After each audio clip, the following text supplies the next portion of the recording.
Good morning and welcome. We are going to begin with an invocation and pledge of allegiance, and we have a pastor here. If you want to come on up, we have Pastor Tommy Merritt with Southern Hills Baptist Church, and he's going to lead us in the invocation. Let's pray. Father, we do thank you for today, and Lord, we acknowledge that you are the giver and the sustainer of life, and so we thank you for giving us breath in our lungs and for the ability to do things that you've called us to do. God, we thank you that salvation is found only in the Lord Jesus Christ. We thank you for all of the ways that you provide for us and all of the ways that you meet our needs. God, I thank you for our city and for the ways that you've blessed us. God, I pray for these folks today who are leading out and who continually serve our city. God, I pray your blessing on them and their families. God, I pray that you would give them wisdom, that you would give them discernment, that you would protect them from the evil one. And Lord, we do acknowledge that on our own we can do no good thing. And so, Lord, we pray that you would help us today to do the things that you've called us to do. God, we thank you for the resources that you've entrusted to us. We pray that you would help us to be good stewards of those resources today. More so than anything, God, I pray that you would help each of us to understand more fully how much it is that you love us and care for us. We pray all these things in Jesus' name. Amen.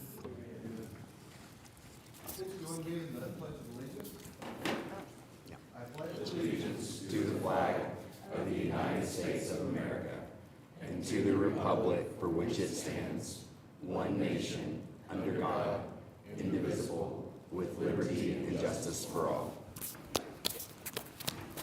Thank you, Pastor, and thank you, Councilman, as well.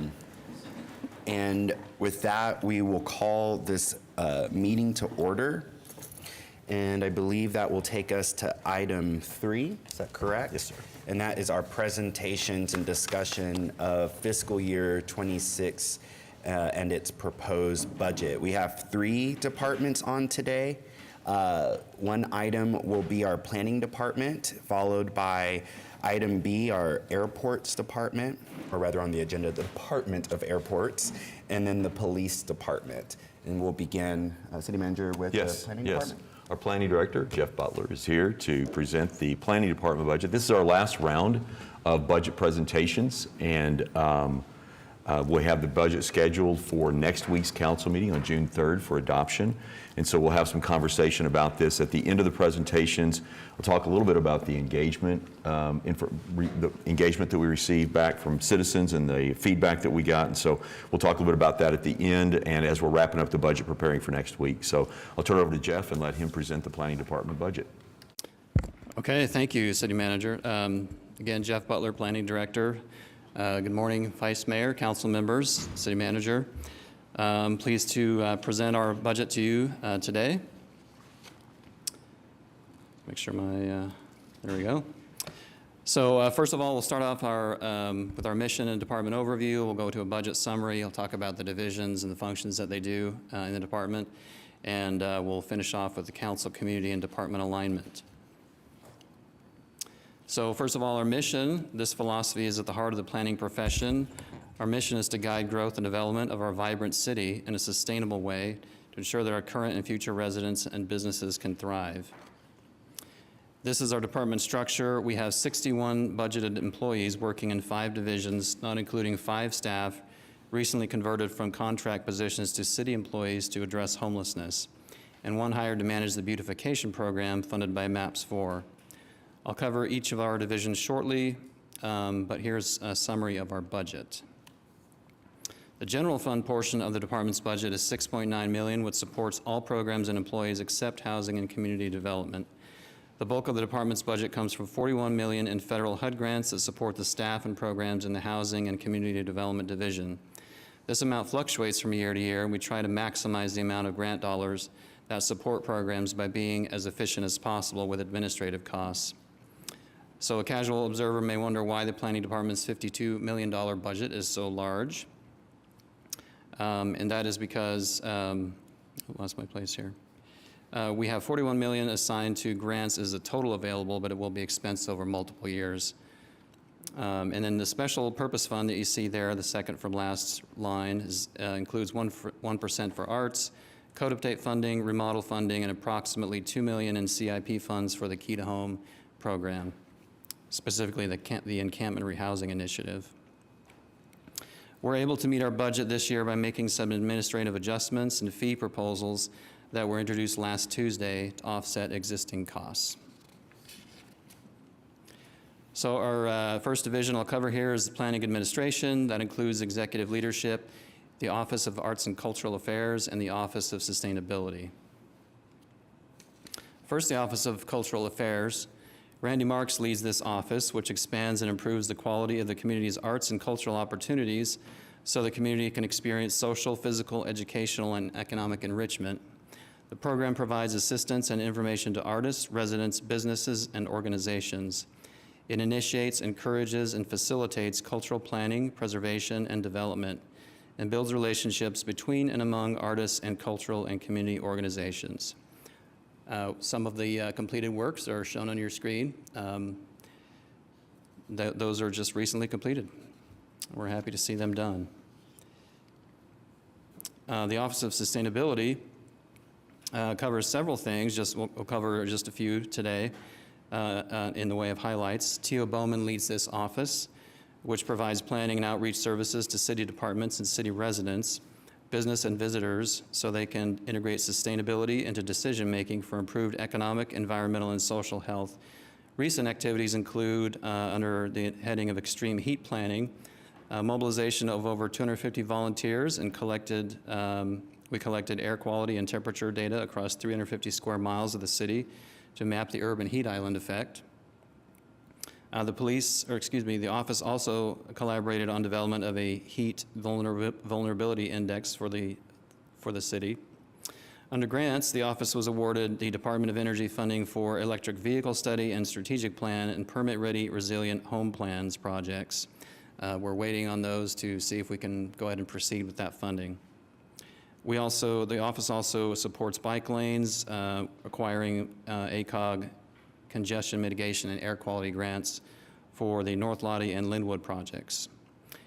Under solar planning, the office initiated the process of contracting with a solar consultant to assess city properties for solar energy generation potential, to establish a scalable multi-site procurement strategy.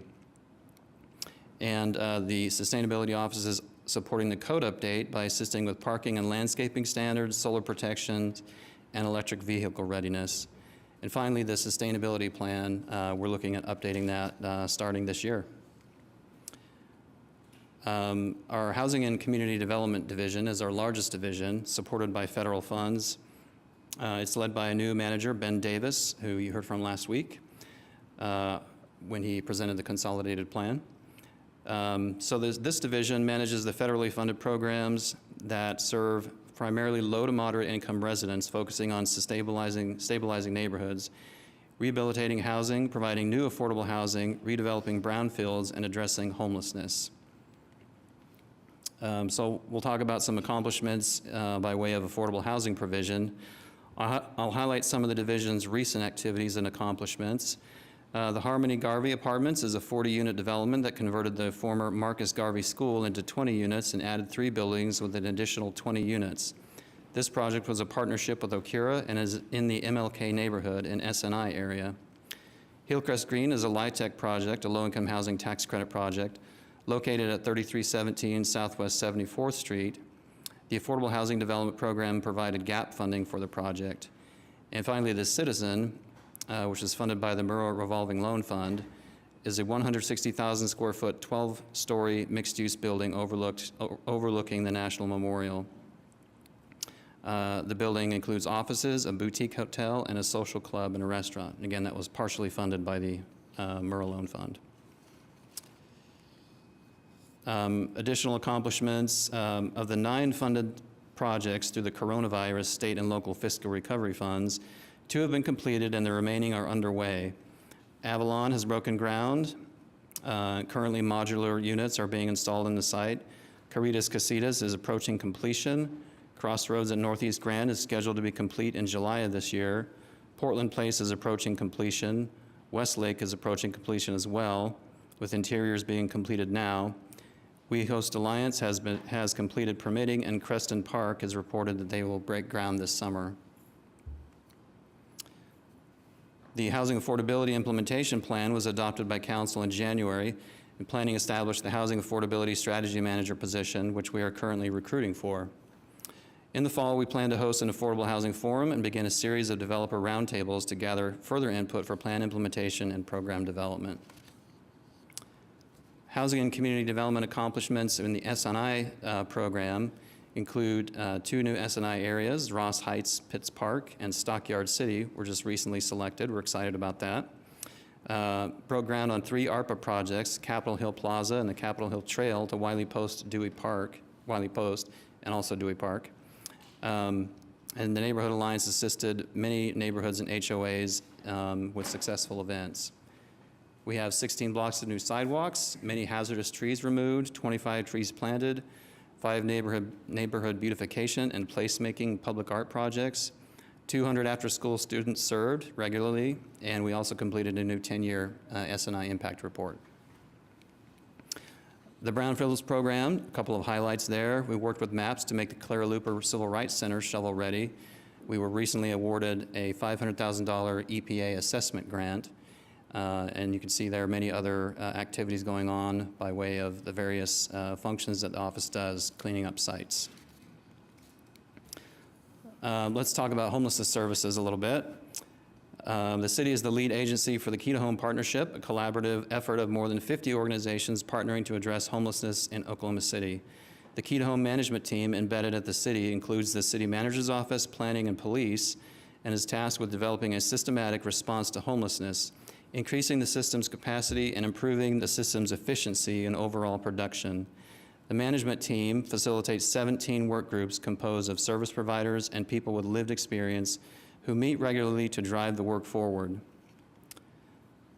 These tables show the sources of funds dedicated to homelessness, with federal funds on the left and city funds on the right.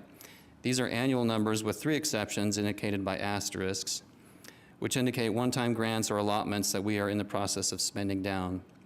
The largest annual item is the Continuum of Care program, followed by the Youth Homelessness Demonstration Program, which was a competitive grant.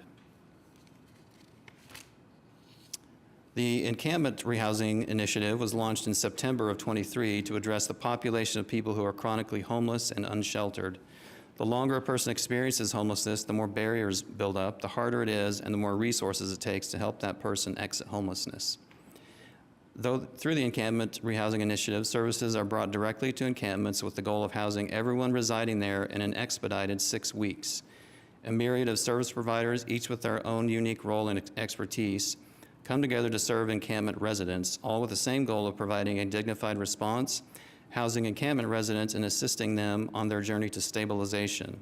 As the lead agency, city staff provide project management and coordination for this program, selecting encampments for closure and holding daily and weekly meetings to coordinate efforts and drive action. Once residents are housed, the encampment is closed, and the city staff work with various city departments, law enforcement, and private property owners, if applicable, to develop a plan to maintain closure and ensure the site is not backfilled with more folks experiencing homelessness.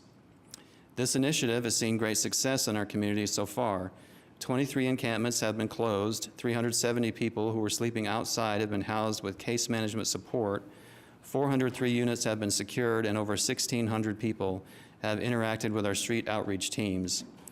Lastly, 88% of encampment residents have accepted housing and support, dispelling a pervasive misconception that people who are experiencing homelessness just don't want help. The point-in-time count is a snapshot of homelessness on a single night in Oklahoma City. HUD requires that jurisdictions receiving federal funds conduct a count at least every other year. In Oklahoma City, we conduct a count annually in January. While the information from one year doesn't tell the full story, we can use point-in-time data over time to identify trends. These trends help us determine what is working, areas of opportunity, and other key information we can use to plan services. In this year's count, we surveyed a total of 1,882 people who were experiencing homelessness. This represents a 2.4 increase from 2024. While any increase in homelessness is too much, This nominal increase represents significant achievement for our community, especially when you consider the 28% increase observed from 23 to 24. The Key to Home Partnership has been instrumental in our ability to decelerate the growth of homelessness in Oklahoma City. Furthermore, many of the subpopulations tracked through the point-in-time count saw reductions. Perhaps most notable is the number of people experiencing long-term and unsheltered homelessness. The population targeted for housing and supports through the Encampment Rehousing Initiative. Since the initiative launched in 2023, we've seen a 43% reduction in this population, reinforcing the notion that when we have targeted interventions paired with dedicated funding, we create impact. Additionally, we saw reductions this year in youth homelessness and veteran homelessness. The last group I want to talk about briefly in this division is grants management. This team provides program and fiscal administration services to the city, granting organizations and funding recipients so they can receive and disperse grant and loan funds in compliance with relevant rules and regulations. The group administers 75 active grants and annual spending of $20 to $25 million, with 120 subawards and 30 loans worth over $40 million in outstanding principal. Moving on to the current planning and urban design divisions. First of all, I'll ask if there are any questions. I'll go ahead and pause. If not, I'll keep going. Okay. So current planning and urban design, led by Katie Friddle, improves development codes and manages the special design districts in the city, such as Bricktown, Historic Preservation, Downtown, and urban design districts like the Asian District, Plaza, and Uptown. Current planning works closely with subdivision and zoning to update the zoning code and to review development applications for conformance with the comprehensive plan and applicable regulations. Urban design reviews development projects and rehabilitations of existing buildings in the city's 5 special design districts and 9 historic preservation districts. Application review includes new applications, revisions, and recommendations to other bodies. The division reviewed 351 cases over the past year and updated several ordinances.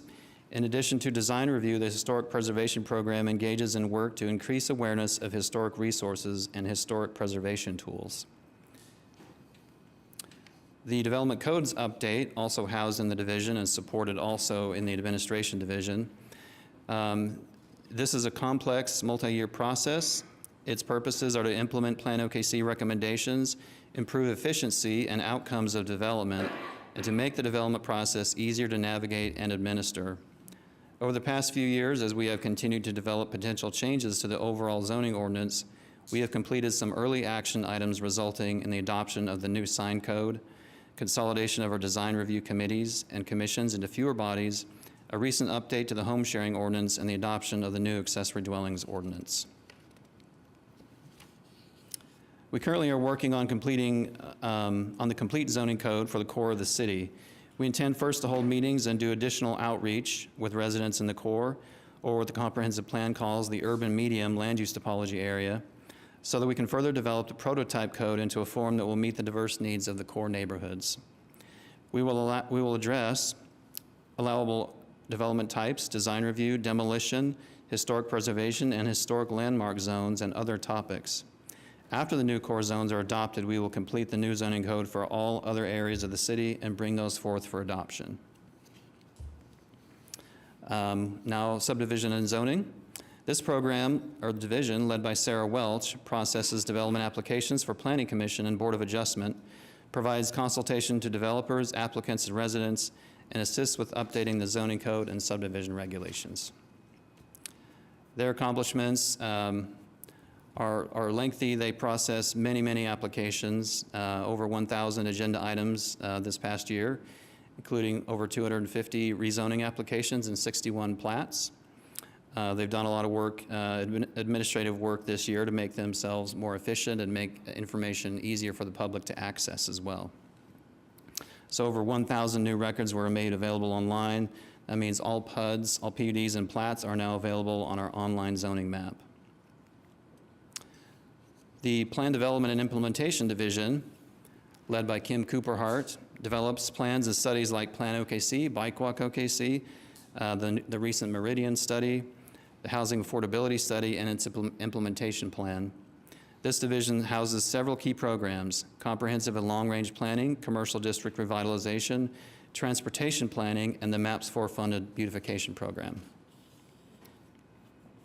We'll start with Commercial District Revitalization Program, which provides revitalization support services to create and maintain successful, unique, and vibrant urban places. Highlights of the past year include 15 districts hosting 180 events that provide jobs, support the arts, and generate sales tax revenue. The Asian District welcomed the impactful We Have Arrived sculpture in Military Park. Hundreds celebrated the Calle Cinco Capitol Hill groundbreaking event for the public plaza, set to open in fall of 2025. And the Britton District now benefits from their new welcoming streetscape with the 2 outdoor patio spaces. The comprehensive planning section, we'll talk about that next. It does a lot of behind-the-scenes work for the city, helping us to improve our data collection and use that information. Their accurate and usable information is critical for planning. The comprehensive planning team continuously improves how it collects, analyzes, and communicates data to better assist with decisions. The team assesses development trends, tracks infrastructure needs, and evaluates land use patterns over time. All of this feeds directly into implementation of Plan OKC and other plans, helping officials make recommendations and decisions that are aligned with the vision and goals adopted by the city.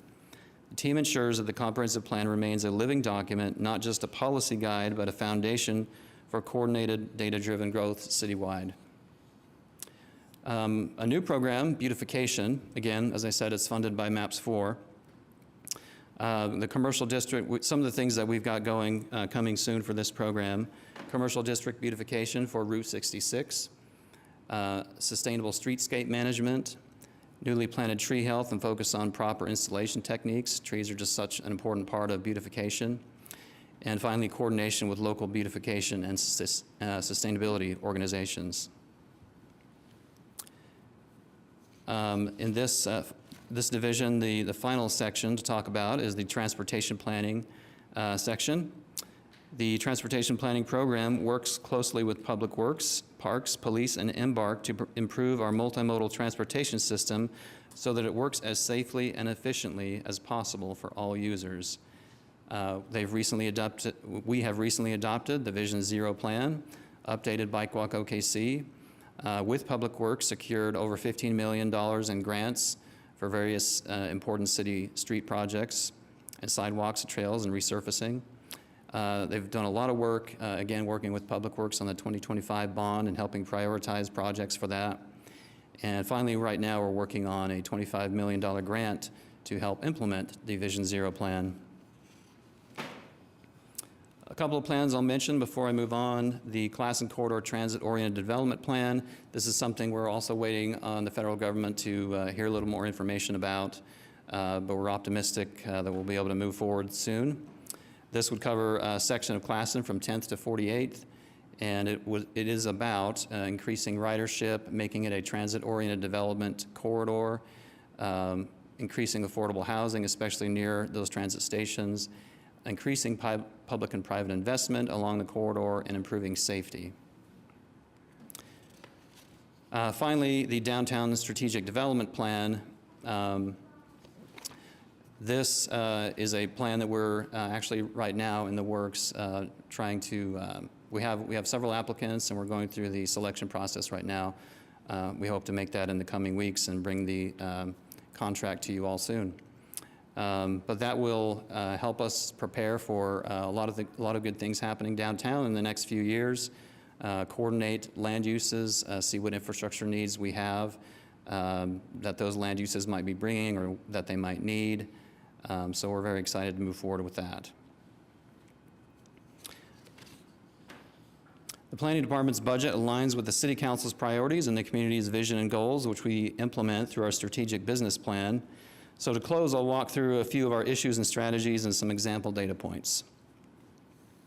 Our strategic business plan calls out specific things that contribute to declining community vitality that can impact the city's ability to provide services and attract economic development. These issues include crime, poverty, homelessness, public health, education, community involvement in neighborhood schools, and a lack of quality affordable housing. Community development and social service programs help us prevent further decline and deterioration of our neighborhoods and business districts. We are strategically using community development resources in targeted revitalization areas, working to improve community appearance, and working hand in hand with our partners to assist the needs of our city's most vulnerable residents. We measure the percentage of individuals who were previously homeless and remain in permanent housing for more than 6 months. This is a national benchmark used by HUD to evaluate the effectiveness of a community strategy to address homelessness. Our average actual since fiscal year 16 is 87%. The national average hovers around 80%. Our strategic business plan identifies issues that impact the Thriving Neighborhoods Council priorities, such as urban revitalization. Some urban decline is an inevitable part of a city's growth. If we don't address it, older districts and neighborhoods will increasingly become vulnerable to continued decline. Our strategies to spur urban revitalization include focusing resources on areas experiencing decline to help strengthen them. Our CDBG program, the CDRP, and SNI programs are the primary tools we use to support urban revitalization. Measures we use to track how we are doing regarding revitalization include the percentage of CDRP districts that maintain or increase property value, and the percentage of residents satisfied with their neighborhood's attributes. And fitting into my presentation is the issue of sustainable growth. It is our responsibility to guide the city's growth in a way that promotes quality of life, efficient service provision, and our human, economic, and environmental health. Comprehensive plans help guide many different types of decisions, in understanding that each decision contributes to the cumulative effect of a growing and changing environment, affecting things like the cost and quality of public services, infrastructure and construction maintenance costs, the stability and strength of neighborhoods, public and environmental health, and the functionality of the multimodal transportation system and our capacity to support it. The same strategies we are applying to our urban revitalization and community development are also, also support our city growing more sustainably. In addition, we want to improve our transportation system to offer more options and modes of transportation and improve the tools that regulate how we build our city through our code update. One measure we use to determine the sustainability of our growth patterns is the percentage of development or redevelopment in the inner loop or core of the city. So that concludes my presentation for this morning. Happy to take any questions. Thank you, Jeff. I have a couple questions. Is anybody else? Oh, go up. No, please, you go first. Thanks, Jeff. Just wondered, with all of the changes that are happening with the federal government, especially with cutting grants, I'm particularly concerned about the Brownfield program and obviously our funds for rehabbing houses as well. Any indicators so far that any of those grants will no longer be available in this upcoming year? Great question, and I know that there was some discussion last time. Unfortunately, the information we get back is not precise. Okay. I'll just say that. So too early to tell is what it sounds Yes, like. too early to tell. We're reading all the tea leaves we can, but the folks that we work with in the federal government, I get the sense, haven't been given a lot of information. Some of these grants, what you were talking about, and also others, there's a lot of unknowns right now. We have gotten some clarity, but not enough, I would say. So it's hard to know anything more than what you might read in the news. Okay. That's all. Thank you. Would you go back? There's a couple slides I wanted to look at. Would you go to the slide? It's on homelessness. It's the one where you have the two charts, and on both sides it was the percent of federal funding. This is actually just to pick up on Councilman's question. It's the federal funding and the city funding. Again, is your previous answer also what we're kind of hearing here? Because when I look at the percentage or just the numbers here, in terms of the dollars we receive from federal funds to help us address homelessness versus what the city puts in, the idea of losing any of these funds becomes, a bit worrying to me. Do we have, what are you hearing in this regard? And then I guess my follow-up, what are we hearing? I'm guessing it might be the same answer we just heard you give to Councilman Pennington. What are you hearing? And then I guess my follow-up question is this about the balance that cities comparable to our size, peer cities you might call them, is this about the balance where this is how much federal funds go in versus what a city puts in to address this issue? That's a great question. I am not sure the answer. I don't know that we have done a kind of a comparative analysis to peer cities, how much they might put into homelessness versus how much they get from the federal government. I'd be interested to look into that. So I need to get back to you on that question. As far as the impact goes, I believe it was asked last week, but we have contacted the Center for Nonprofits, and they are doing some outreach, some, I guess, survey, for lack of a better word, to see what their folks are thinking about impacts that kind of what may happen and what they would do if these things happen, if funding decreased. So we're in touch with them. We don't have anything reportable back yet, but we'll certainly get that information back to the council when we get something. But yes, if these numbers were to go down, we get 26 million roughly, and from the federal government, and the continuum of care is, of course, the largest one. If that one were to decrease substantially, that would be problematic for us. Would you remind us why the continuum of cares, what that funds? I just think this is important for the public. I learned about the prospect of these cuts happening the day I was sitting down and getting an update from Jamie Caves with homelessness. Like, walked into that meeting with national news breaking that these were the funds that were, let's just say, imperiled. Would you mind reminding us what they're funding in terms of the services the city of OKC is providing, which I think are wonderful services?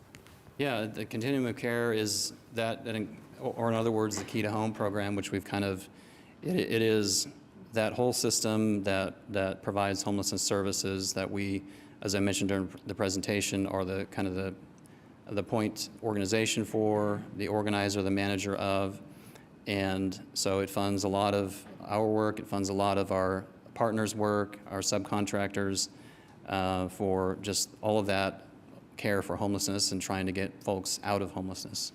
So if it were to go away, then our good friend, the city manager here, would have to find in our city budget, right, funding to address that, and or if we can't, then that's that, right? Okay. Yeah, that is our single, well, we have the home ARP, but that was a one-time, but in terms of our single largest annual, that is by far it. Two final questions. One, would you go back to your opening slide? It was the one, I believe it's in the Wheeler district with the trees and the sidewalks.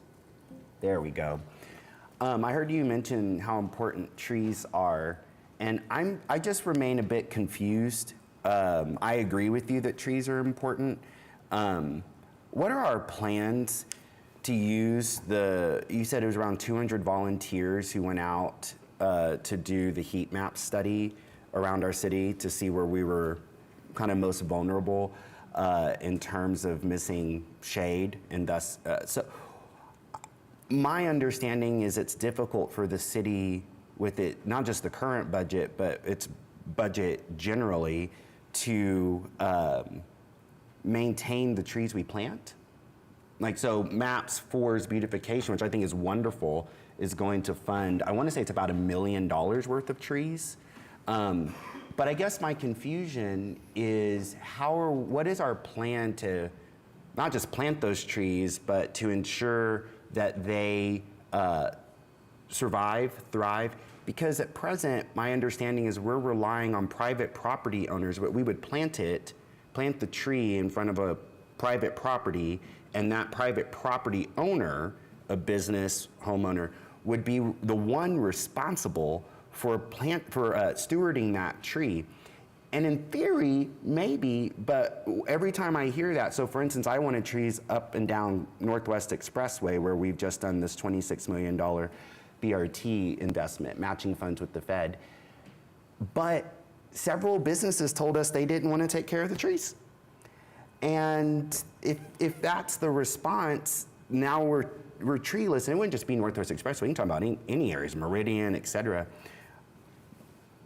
How are we planning to use the research we did with the heat map study that the volunteers in the Office of Sustainability did to actually find a coordinated plan to plant trees along walkways for our seniors and our children, so that this image that you're presenting here is not just an image, but the lived reality in places that for decades have not received that sort of investment? And I think this is a very important thing, because these, I'll just conclude with and give you your answer there, let you have your answer, but we have neighborhoods in the urban core, but not limited to, that because there wasn't that investment, they just become a bigger attractor for the sun, and it makes it a bit more dangerous in terms of life expectancy, et cetera, for everyone from children to seniors. So that's, I'm obsessed with this issue. Yeah, good question. Urban heat is an issue. It is hotter to live in cities, and in large part because of the lack of cover. So there are a few ways that we approach this in terms of getting trees in certain areas. And yes, as you mentioned, MAPS has gone and recently and said we're trying to put trees here. Who's interested in maintaining them? And some are and some aren't. When we do a street enhancement project with trees or other landscaping for that matter, we are looking for an organization, would be best, that we can make an agreement with to maintain those trees and landscaping. And usually where we are doing a street enhancement, we have such an organization and it works out great. Sometimes it doesn't. When we can't get that to happen, then we're also exploring with Public Works contracts where the tree installer would then maintain the trees for their stabilization period, 2 to 3 years or so. So that's relatively new. I think that's something that we're going to try and do in cases where we can't find a good enough solid commitment to take care of substantial stands of trees. So that's definitely something that we're trying to move forward with, because if you plant a tree and it is not maintained, it will die pretty quickly. And I think beyond that, it's the challenges we have in all of our budgets of like how we grow to maintain what we've got. And right now, even with parks, we're stretched to maintain just medians as they stand right now. And so it's like, as we can grow the budget, challenges with rec programs or bus services or police services or fire services, all of our services, trying to grow as we can within the resources that we have. Some of it is a design and construction issue, making sure that we put the right trees in that can handle it, and also that they are placed in a situation, the soil base and the soil volume is all set so that they're most likely to thrive. And how much does it cost to maintain a tree Good. for 2 to 3 years? I'm not sure. I'll have to get back to you on that. Yeah, I thank you for that follow-up. I'd love to know that, and I'd like to know what other cities do, again, peer cities, in terms of having in-house arborists. I mean, I just want to know, it strikes me that we did very scientific, historic work when around 200 people, including some Ward 2 people, but again, not limited to, who went out there and drove around the city with that technology to find out where our residents are the most vulnerable. And I have not heard a plan on what we're going to do with that research. And I don't want us to miss an opportunity, because I just think it's so long overdue. So I would love to learn, again, what do other cities do in-house to be able to meet those needs. I have other questions, but I'll just take them offline for now. So. Thank you. Well, I did want to mention one other thing. So as part of the code update, we're working on updating our parking ordinance. It'll be quite different because it will be responding to the urban heat island problem and the lack of sustainable trees and these giant parking lots that contribute to that. So part of the solution is when private development happens, that the parking lots provide a reasonable degree of shade and healthy trees. So that is one thing that is coming out of that heat study and that T.O. Bowman and his office are helping and assisting on. Well, I appreciate it. Oh, I'm sorry, you were going to say something, Councilman? Go back to the slide where the federal and the city dollars, and maybe it's hidden in there, but where's the MAPS money on the city side of that? I don't see it individually listed there as the, Yeah, so the maps for affordable housing, I'm not sure that, yeah, we don't have that on here. I think it's just because that's the use of the funds is just for construction of those units themselves, the affordable housing units, whereas this is more just a bit different. I mean, it's all related, getting people into housing, providing affordable housing. These funds are a little more for, continuum of care, encampment closure, supportive services, street outreach, and so on. So yes, there would be there'd be other funds. Some of the other slides I showed earlier that are talking about the actual program, or excuse me, the actual projects that are being done that are funded by various sources. I think that's a good question that you just asked, Councilman. So if just to follow up, is it then my understanding that what we're looking at here is more, we might consider it like operations? That this is the operation dollars that the Fed and then the city put in versus a MAPS 4. So in other words, for like the wraparound services and that support system, whereas MAPS 4 is constructing structures, but we don't just put people in housing. We can't just put them in housing without that wraparound services. Would that be a good way to kind of think about what we're looking at here? Yes, I think so. And there's some overlap too because of the various services that OCHA might provide. But yeah, I think that's a fair way of looking at it. Okay. Okay. All right, thank you, Jeff. Appreciate Thank it. you. Thank you. Next up is Jeff Mulder, our Airports Director, to present the airport's budget. As he's coming up, I'll just remind us that airports is another one of our departments that actually has funding through a trust as well as through the city. And so you'll see he'll present the trust budget as well as the city's budget and their capital plan as he goes through the airport trust. And so COTPA and AQUIT are two other departments that are that way where it's a trust and city side. So I'll let Jeff present the budget. Thank you. Good morning. Before we get started, want to introduce a couple of folks. Melissa Fairbrush is our finance director for the airport. Scott Keith and Tara Sumlin back there are our assistant directors for the airport. Go to the next slide. So on this slide, you can see how we are organized with the director and then the admin and operations, those two areas divided between Scott and Tara. Next slide. Wanted to highlight this. This is our value statement, SOAR. It's an acrostic. It has an aviation theme. But what we try to emphasize for our employees every day is our safety for our customers and our employees, that we're open every day. Obviously, as an airport, that's part of what we do. And that really our goal is to have a great first impression for the community because we are the front door for many people. First time to Oklahoma City. Our industry is always changing, so we have to be agile and to adjust to what's happening.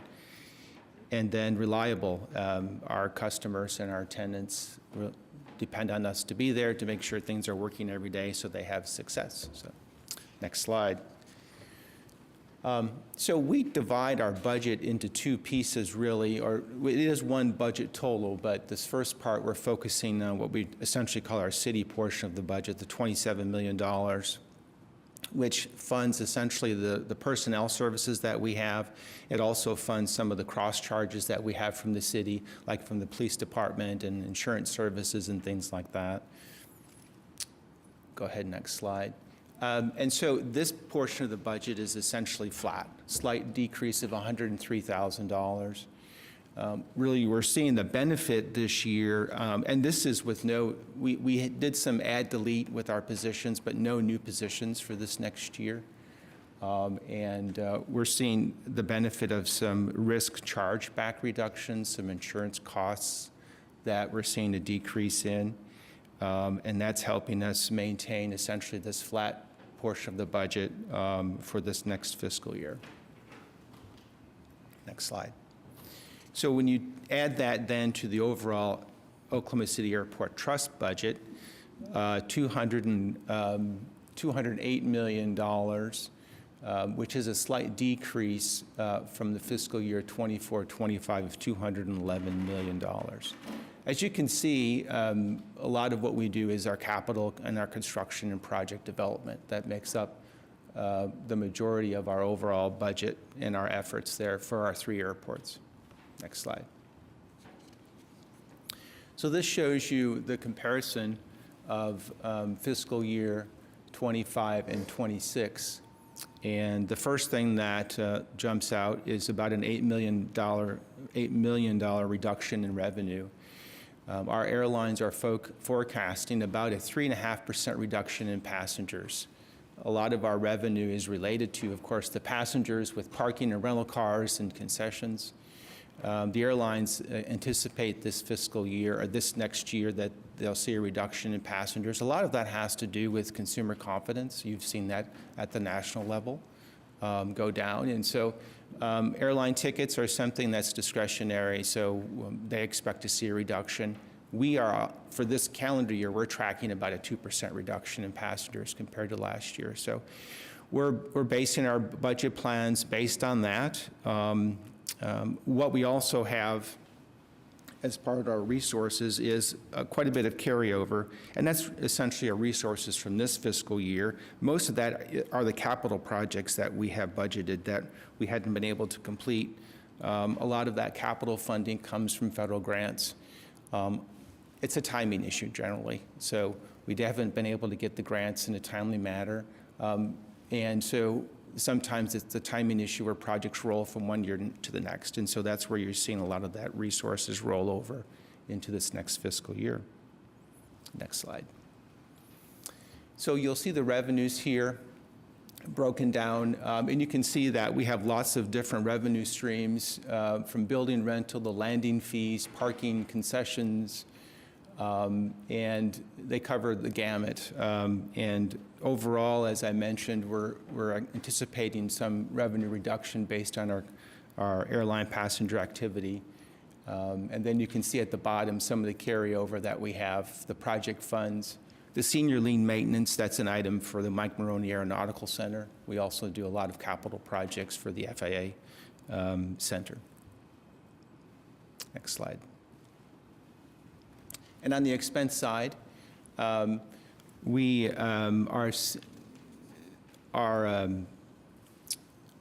see for the overall expense side, we're seeing a small increase. Really, a lot of our service contracts, those costs are not going down. Those are continuing to increase. And so that's reflected in the slight increase on the expense side. On the reserves, that's essentially an area where we are building up some of our cash. We currently have a significant amount of cash available. We have several large projects that we see on the horizon, one of them being the need for another parking garage. And we are trying to reserve some cash for that project as opposed to going out and to bond a significant portion of that. We want to try to cash fund more of that. So that's reflected in the reserves line item there, that at the end of this next fiscal year, we hope to have some of that essentially net income that will then set aside for future capital projects. Next slide. I wanted to highlight some of the projects that we have been working on for the last couple years. One is the passenger boarding bridge replacement. So we have 21 boarding bridges in the terminal building. 4 of them were new from our 2021 expansion project. So 17 were 25 plus years in age and needed to be replaced. We've been able to receive some FAA grant funds over the last couple years. And this next fiscal year, we plan to use about $9 million of that to replace some more of the boarding bridges. Next slide.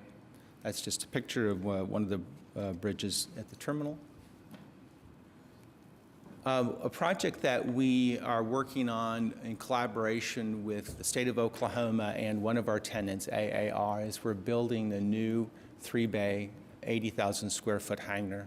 The total cost, you can see there, is about $40 million. We are probably about 2/3 of the way through that project. This next fiscal year, we expect to spend about $13 million. We expect the project to wrap up by about the end of 2025 and the beginning of 26. And there's a photo from a couple weeks ago. You can see that it's taken shape and at this point, you can see the structure's up. They've been pouring the floor, and the tenant hopes to then have it complete and start using it in January of 26. Another project, this is for the Wiley Post Airport, is we're working on replacing the control tower. The control tower that is there is very old. It isn't tall enough to see all of the airfield surfaces. The FAA over the last couple of years has provided some more funding for air traffic control towers. And so we are trying to take advantage of that. We're in the design phase for that project now. And then we are pursuing federal FAA grant funds to then construct and replace that tower. And there's an image of how it will look. So overall, this next fiscal year, about $135 million in capital programs. As you can see, almost $90 million of that goes to OKC Will Rogers. Wiley Post, about $20 million. Almost $30 million for Mike Maroney Aeronautical Center, and about $885,000 for Clarence Page Airport. And you can also see it broken down via the various funding sources that we have. About $55 million from the Airport Trust. Grants, about $34 million. Mike Maroney is the FAA Aeronautical Center. The state, about $5.6 million. AAR is that tenant that we have that's contributing to the construction of that hangar. And CFCs are rental car charges that we collect. Also, the FAA requires us to do a 5-year capital program, so they have a vision and they can see what we're planning to do the next couple of years. And so this shows you almost $500 million over the next 5 years for various programs.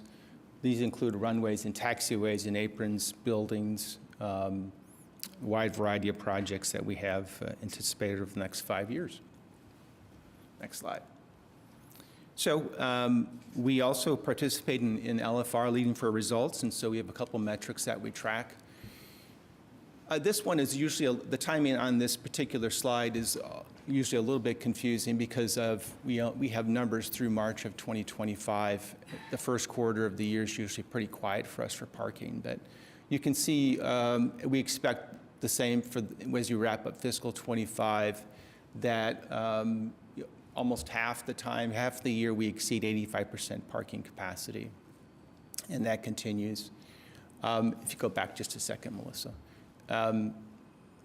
And one of the ways that we're addressing this, in the last year, we constructed a surface parking lot that has canopy covers on it, about 600 spaces, and that's now available to our customers.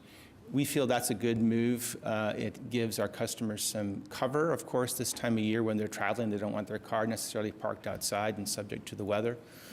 And that also then helps us because we are beginning to design for a new parking garage. By the time we design that and construct it, it's a couple years out. So at least we've been able to address the short-term issues for parking that we have been experiencing. Next slide.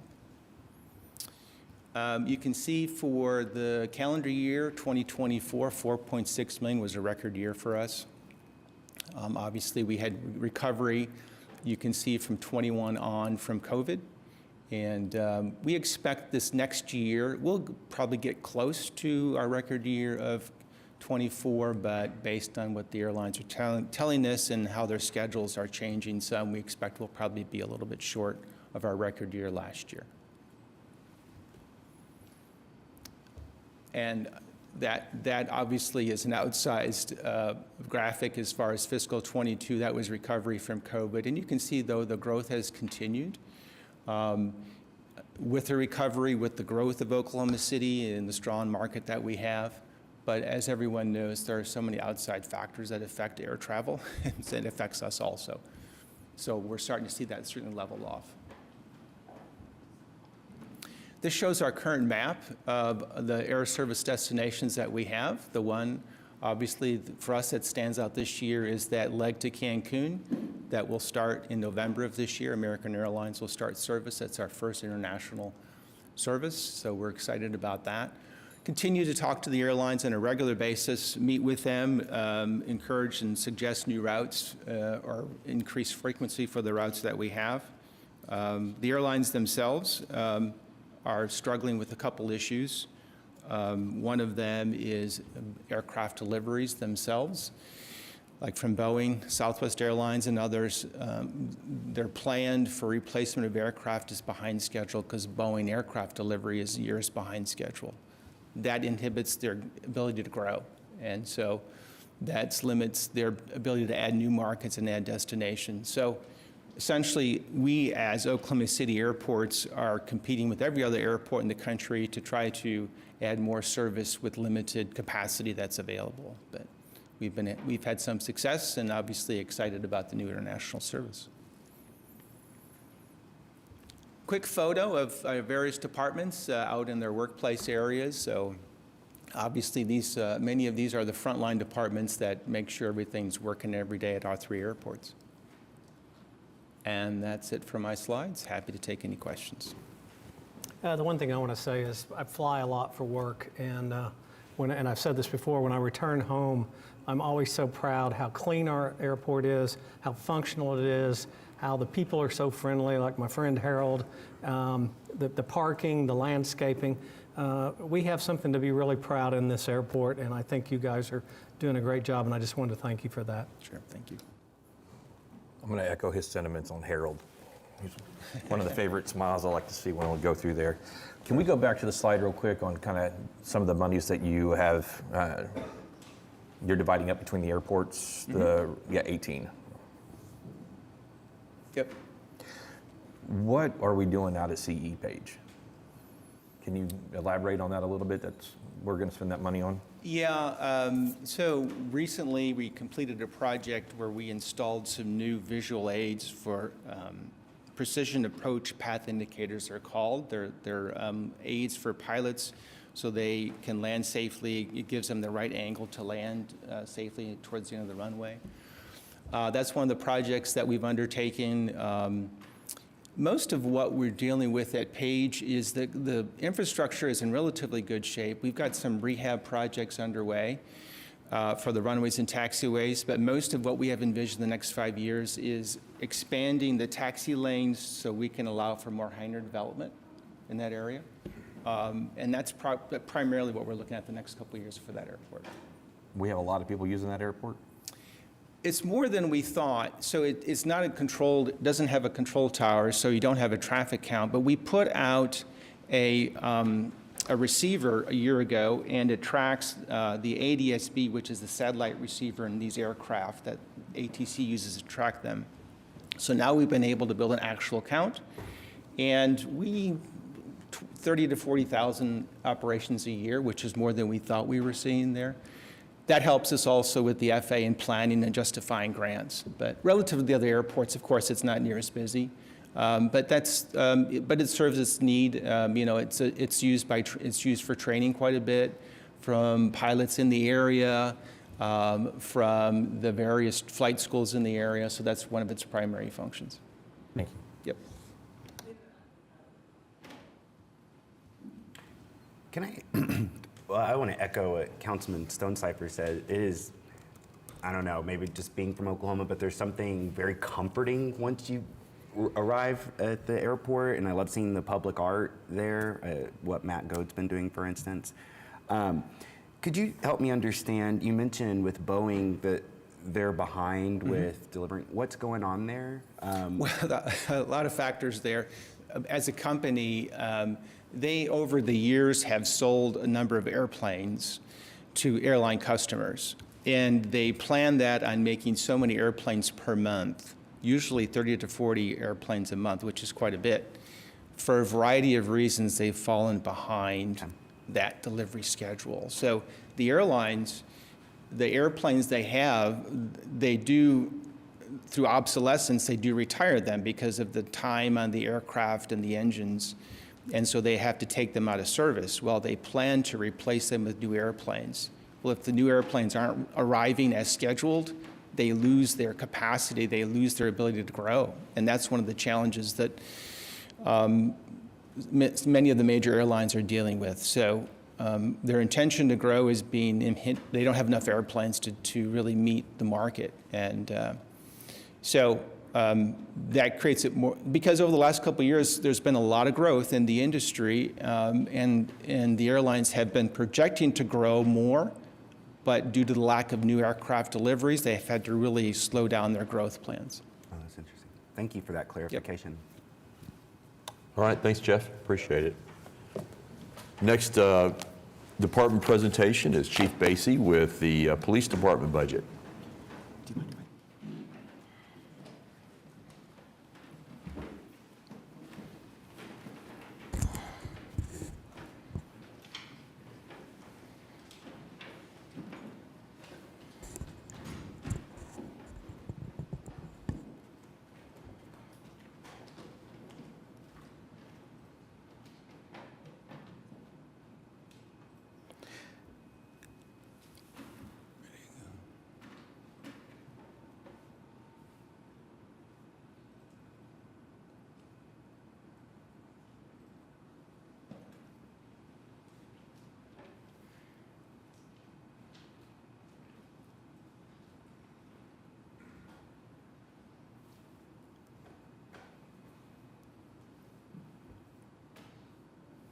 PDF.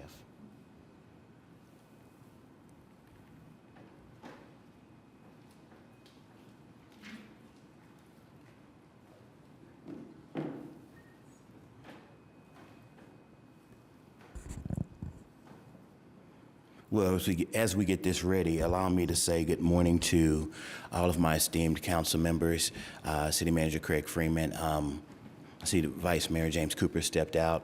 Want to acknowledge Amy Simpson and Matthew Collins, and to everyone that's present here today. I'm excited to give you an overview of what our budget is going to look like and what we know is going to be an upcoming challenging fiscal year. I'm looking forward to discuss how we can use it to serve our community and the growing needs of this community. Before I get started, I want to acknowledge that several members of my command staff are present here today, and I want to thank them for being here. I also want to thank the people who helped me prepare this presentation for you. So that would definitely be my budget manager, Michael Stroop, who is in the room, as well as the planning and research unit, and especially Liliana, who will be assisting me here this morning. I want to start with what's really important to us. This is nothing new. You've seen this for a few years now. It's our mission statement, it's our vision statement, it's our core values. Our mission statement is the mission of the Oklahoma City Police Department is to deliver exceptional police services to our community with integrity, compassion, accountability, respect, and equity. The vision statement is the vision of the police department is to ensure Oklahoma City is one of the safest cities in the country through strong community relationships, innovative strategies, and healthy, well-trained employees. I want to take a pause for just 1 second and tell you that when we read this to you last year, that last word said officers. And we realized, and it was brought to our attention, it wasn't inclusive of everyone who serves our community. So we changed it to employees to incorporate our professional staff as well, because they work just as hard for our residents in the community that we serve. And obviously our core values, integrity, compassion, accountability, respect, and equity, and those spell I care.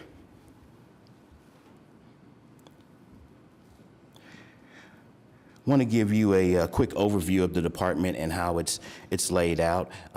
You have the Office of the Chief, and under me are the Office of Finance, Media Relations, and Professional Standards. We have 5 bureaus that are led by deputy chiefs. If they're here, I'll just acknowledge them. Deputy Chief Vashina Butler is over the Administration Bureau, which encompasses logistical support, administration, and the training divisions. Deputy Chief Jason Samuel is over the Investigations Bureau, which covers the investigations and the Laboratory and Support Services Division. Deputy Chief Jason Clifton is over the Operations North Bureau, which covers the Hefner, Spring Lake, and Operations Admin divisions. Deputy Chief Bobby Tompkins is over Operations South Bureau. That covers the Santa Fe Southwest and 911 communications. And Deputy Chief Brian Jennings is over the Special Operations Bureau. That's the Special Operations and the Uniform Support Division. As you can see, our budgeted positions are 1235 for sworn and 343 for professional staff. Currently, we sit at 1,140 right now, which includes 82 recruit overages. Recruit overages includes anyone who's in the academy, field training, or on probation. That leaves us with net vacancies around 95.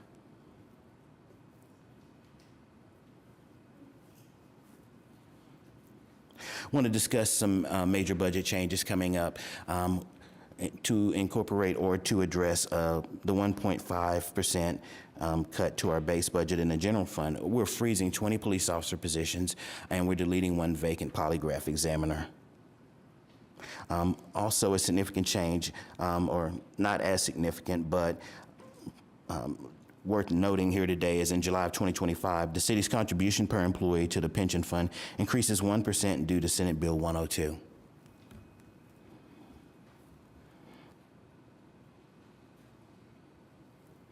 This is our proposed budget for the upcoming fiscal year.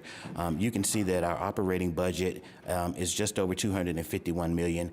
That supports our daily operations, patrol, and those core functions that we serve our community. Oklahoma City is a really robust city as far as land size, 621 square miles, over 700,000 people, and this is the core of what we do. Our capital and non-operating expenses are just over $59 million, and that is going to be our special equipment, major facilities, and major reparative facilities. We have several facilities around the city. Some of them are old and a constant need of repair.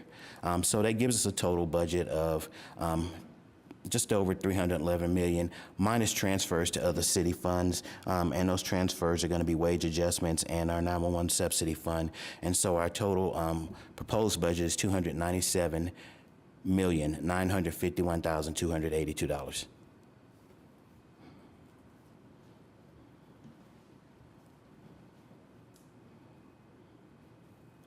Breaking down that budget by classification, you can see that the largest portion of our budget is personal services. That's going to be salaries, part-time, overtime, just wages and benefits for our employees.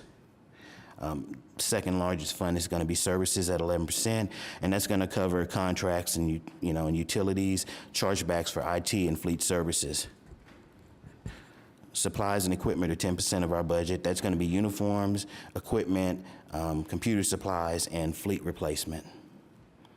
It's important to note that 621 square miles I talked about, we're not like other major cities. We're spread out, and our officers have to go quite a distance, and their shifts sometimes they put quite a few miles in servicing calls and making sure that we are responding accurately and timely to the needs of our community. And so we put a lot of miles on cars based on the size of our city. So fleet replacement is critical in ensuring that we actually service our community the way we need to. Our capital fund is 9% of our budget, and that's going to be, as I stated, special equipment, major facilities, major repairs to facilities, some upcoming capital projects, new storage facility at Southwest 15th in Portland for large equipment, replacement of the boat docks at Lake Hefner, and replacement of the police facility at Lake Hefner, excuse me. And then our transfers, small part of our budget, 2%. That's going to be the 911 fund subsidy and then legal services.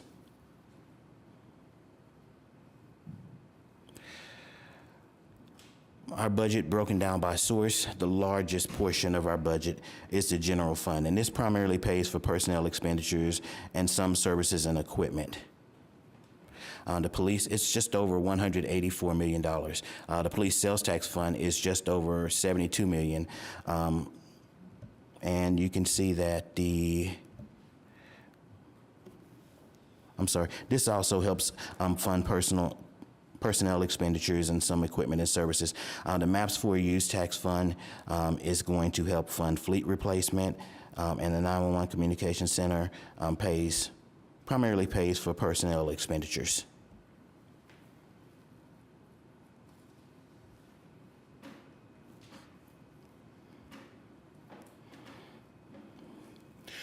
So I've already introduced these deputy chiefs to you, but I definitely wanted to take a moment and really just hone in on this for a second prior to going into more detail about the lines of business. What you're looking at is over 150 years of police experience, and I don't want to discount that. They bring a lot to the table. I can't do what I do without them or any of the people in here today, and I just wanted to take a moment and thank each and every one of them for their service to their community.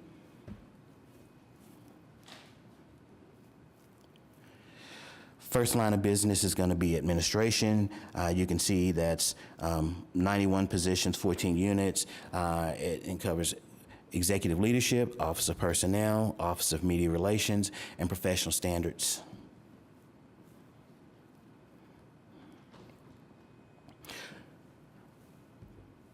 I want to discuss some of the highlights of this line of business. And the first and foremost thing that I will talk about is going to be wellness. Wellness is something that is very essential in making sure that we are the best version of ourselves when we serve our community.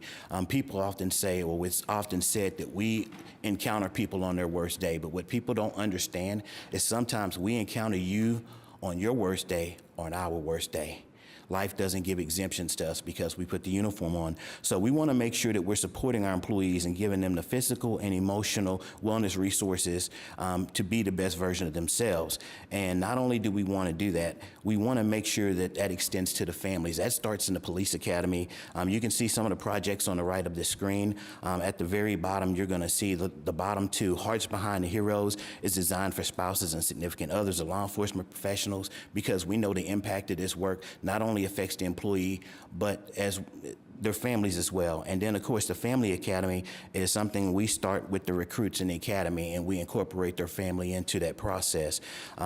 Over 600 individuals were served or were given resources from the wellness unit in 2024. But there's something a little more pressing, and we put it right in the middle of this slide because I wanted to hone in on something that most people miss. The mortality rate for police officers is very low.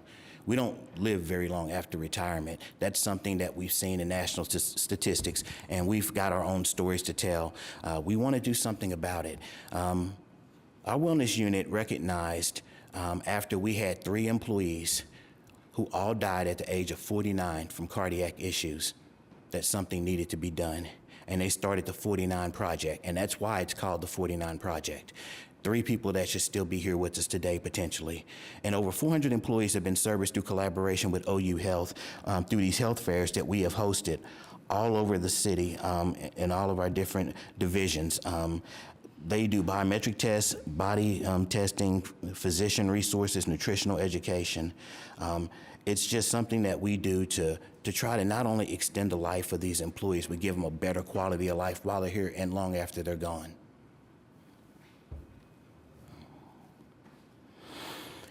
Media relations.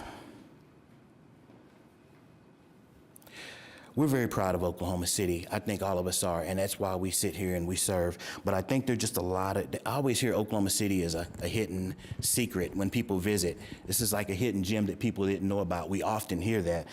Well, the secret's getting out. The events are coming, the larger corporations are starting to pay attention, and some very important things in this slide. We're proudly ranked 3rd most followed police department on Facebook. I want to let that sink in. Think about how many cities there are, larger cities in this country, and we're third in Facebook. I'm just going to read you a few stats to show you how much work we put in just across 5 social media platforms, which includes Facebook, X, Instagram, Threads, and YouTube. 506,000 followers, 2,800 social media posts made by us, 40 million impressions, 97,000 posts shared by people, 78,000 plus comments, 393,000 post reactions, and 2,300,000 video views. Our goal is to provide information to our public, build our brand, and enhance the image of the city, and people are listening. One of the most important things that I don't want to be overlooked, which is in the top right corner of the slide, is Crime Stoppers. This is when we reach out to our community to help us resolve crimes and solve community issues. And you can see the number of illegal drugs seized, arrests, and cases solved and weapons recovered through the partnership with our community. Media relations is more than just putting out information about what happened or what's coming up, but it's engaging that public and getting them involved, because when we say it takes a village, it takes all of us. So these are the results of that.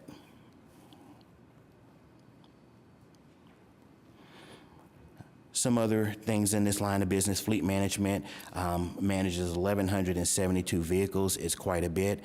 In information technology, just body-worn camera, video camera, dash camera, a lot of the things that they're actually in charge of is incredible. I didn't know what a petabyte was. And if anybody wants to know, they can ask me later. But that's just a lot of storage space that we have. One of the things that came out more recently that you've seen on the news and you've heard about is online reporting, which now allows residents in our community to create crime incident reports on their own from their fingertips. It also allows them to compliment an officer. It also allows them to file a complaint. This goes along with the theme that you're going to see with us, where we're starting to find ways to reduce the workload on those emergency responders so that they can respond a lot faster to those life safety issues that are more pressing at the time. And it's also a convenience for our community as well. So.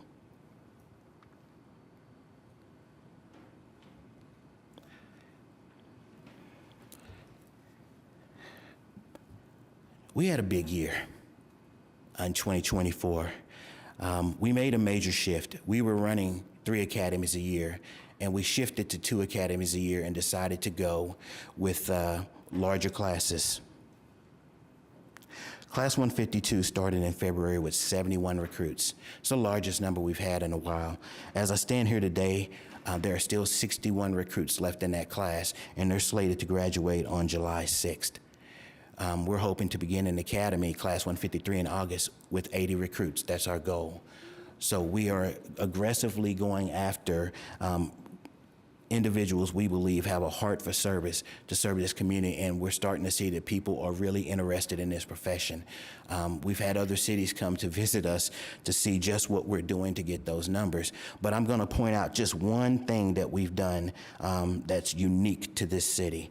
The cadet program. You can see we currently have 63 enrolled. If you're unaware, we get involved in children's lives in the vocational programs in high school as early as 15, 16 years old, and when they're interested in becoming police officers, we have officers assigned that mentor them and teach them community service and all the roles and the pathway towards becoming a police officer. We have the OKCPD cadet program for those 18 to 21 post high school. And indeed, if you walked into this building today, you walked past a cadet. What we're doing is we're taking Oklahoma City's youth and we're planting that seed early, and we're sprinkling them with love and water and experience, and they're growing up to serve their community that they grew up in, and they're from our city, and so they care. And at the heart of it is service. We have currently hired 8 of those cadets on our police department, and I will boast, I'll call her out, Daisy Nunez sat down at that front desk for a long time, and many of you know her, and she's a police officer on the streets right now. And so we're doing something very, very unique when it comes to recruiting. And we don't wait until someone is 21 and beg them to come and join our police department. By catching them when they're early, We get to provide mentorship and help them navigate all the life's challenges to become a productive and positive, productive member of our department and our community.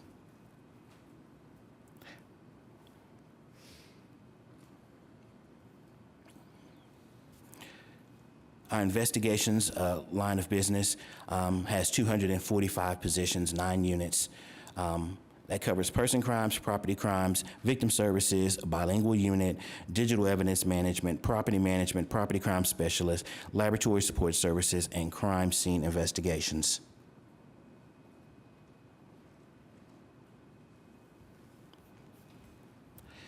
In 2024, we had 78 homicides. Anytime I talk about homicides, I will look you in the eye and tell you that's unacceptable. That's an entire ecosystem that's disrupted. Not just the families of the victims, but the families of the suspects will never be the same. What we can do is try to provide some closure and some justice for those victims. And in 2024, we had a 92% solve rate. Whereas other major cities might boast really high solve rates and clearance rates, we don't count that case as solved as part of our clearance rate until the DA accepts charges. And so that's what makes us unique. The national average is 58%. When you do the unthinkable in Oklahoma City, we're going to do everything humanly possible to hold you responsible. We owe that to our community, and we definitely owe that to the victims. And as much as I value everyone's time, I'm going to take a little bit of it because I want to read something to you. We have a cold case unit. And this year they did something unique. They solved a 1976 homicide. And I just want to read you a small part of it. In 1978, 68-year-old Leila Johnson, a recent retiree from Oklahoma City Welfare Services, was found brutally murdered in her Oklahoma City home. The investigation revealed that she had been assaulted and strangled, but no suspects were identified at the time. In 2003, the Oklahoma City Police Department's cold case unit revisited the case and developed a suspect DNA profile, which was entered in the CODIS in 2004 with no matches. In 2023, the case was selected for forensic investigative genetic genealogy with the help of DNA Labs International. After extensive analysis and elimination of multiple suspects, investigators traced the DNA to a specific family, ultimately linking Charles Droke through evidence from his own 1989 homicide to the DNA found at the Johnson's crime scene, solving a decades-old case. Why would I take a moment in time to address that? It just hones in on the fact that we know the impact these things have on families. And I don't care if it happened in 1978 or if it happened last week, those families deserve answers. And we're going to work very hard to get that. So when I brag about this clearance rate, I still think about the 8% that don't have answers. And that's where my heart is. And that's where the heart of each and every one of these people are. We take some of our other crimes that don't amount to the loss of a life just as seriously. And you can see the total number of person crimes and property crimes we had throughout the year and the clearance rates for those.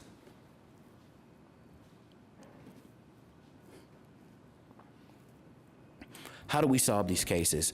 We have police officers who respond, crime scene investigators who respond, but you know, a lot of the work sometimes, the wins don't always acknowledge the people who do the work behind the scenes. And our laboratory support services do an amazing job of providing us the evidence that we need to solve these cases. And if you look at the number of cases completed by each of the labs, the latent print laboratory, farms laboratory, DNA laboratory, and the drug laboratory, and if you recognize how specific the work they do is and how much time they have to put into each one of these cases, it's amazing. And with the spike in violence that we see around the country, if you look in the far left, you'll see that we've entered 3,443 firearms in the NIBIN in 2024. That's a huge effort. On the right is something, again, that I absolutely want to point out. that theme I talked about taking responsibilities away from emergency responders and putting other people in play or technology in place so that emergency responders can respond to those life safety issues. The heroes of that will definitely, I would say, be the property crime specialists. They work 11 a.m. to 7 p.m. 7 days a week, and they take those lower level property crimes. But let me tell you, they give something that that's almost impossible for us to give at their level, and it's called customer service. Because when they show up for your property crime, they work it like the biggest crime there is on the planet. They've got the time, they make the effort, and indeed you can see the number of DNA swabs, the drugs, the firearms that they process, the prints, all of those things help us solve cases. You know, on top of everything else that they've done, there's 16 of them with 2 lieutenants, and I mean, just looking at some of the information that I have on them, they have worked 9,257 calls for service, and I believe that's not the slide, right? Okay, I have a different slide. I apologize. There's always going to be a technical issue. So I'll read it. Property crime specialist, 9,257 calls for service in 2024. The collision reports, they took 718 non-injury collisions. And crime scenes processed, 1,645. That's a lot of work that they've taken away from police officers so that they could respond to calls. And again, I apologize. There's always going to be a technical issue when we run presentations in this building. We're keeping that theme. I will tell you that our laboratory services do this phenomenal work and solve crimes in an outdated building that they've outgrown. And they don't complain, and they come to work and they give 100% every day. But it's why we actually have a bond project to address that in the near future.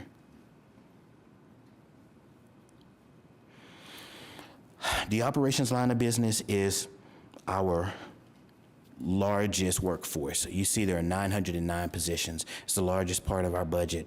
It covers patrol, 911 communications, youth services, crime prevention, and awareness.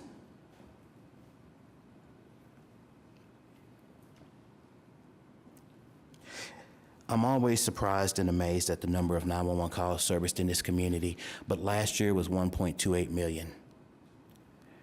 There were 21,451 priority 1 calls. That is the highest life safety threat, and then 9,499 mental health calls.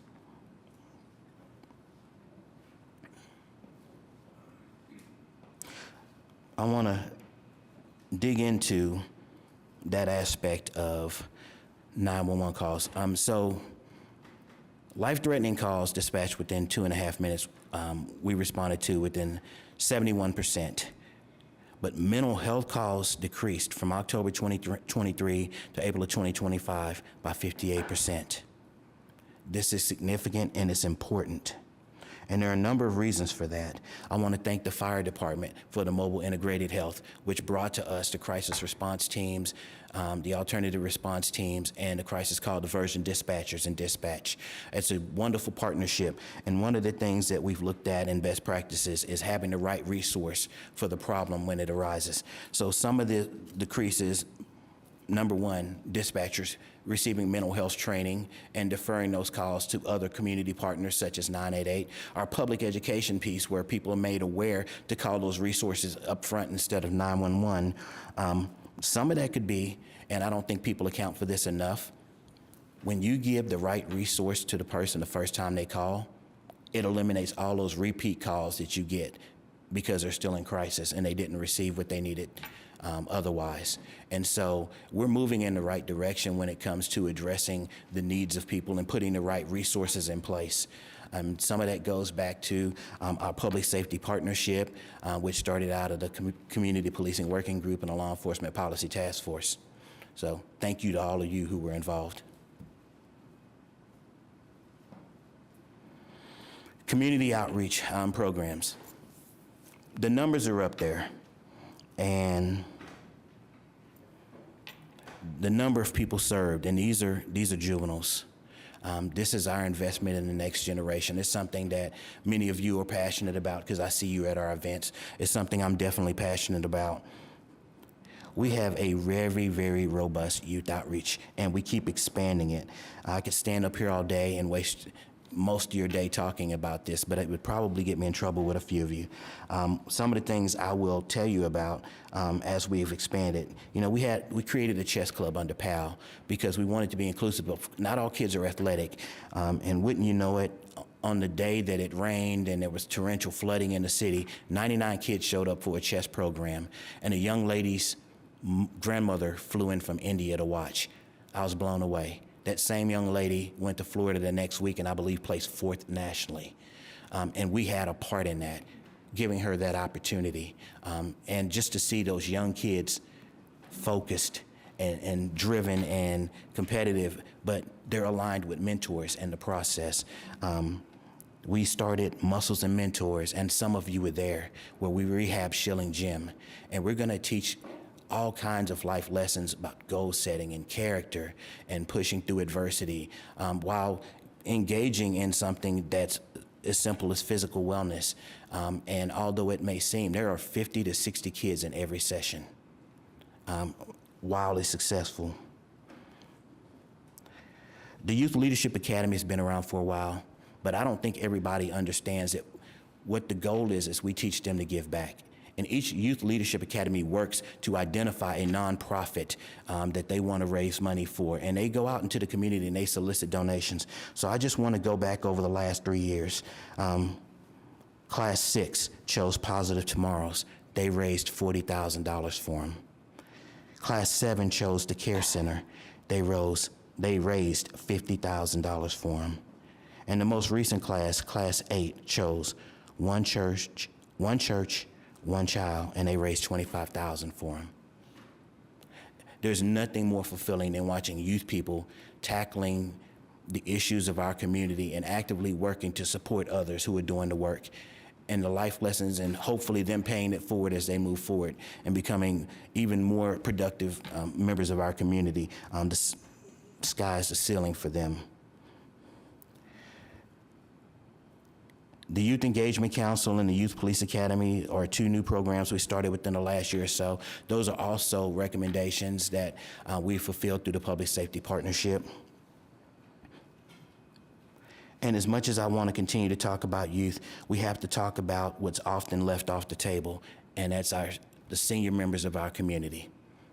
And we have a triad program where we work with them in various programs. A couple of them just shop with the cop and grandparents raising grandkids. We want the senior members of our community to know they're seen, they're valued, and they're loved. And we want to be a part of that village that helps take care of them.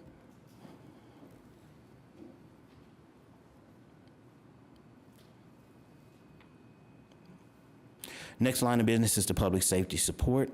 It has 114 positions, and within it are training, records management, permit services, inmate processing, court enforcement, and courthouse security.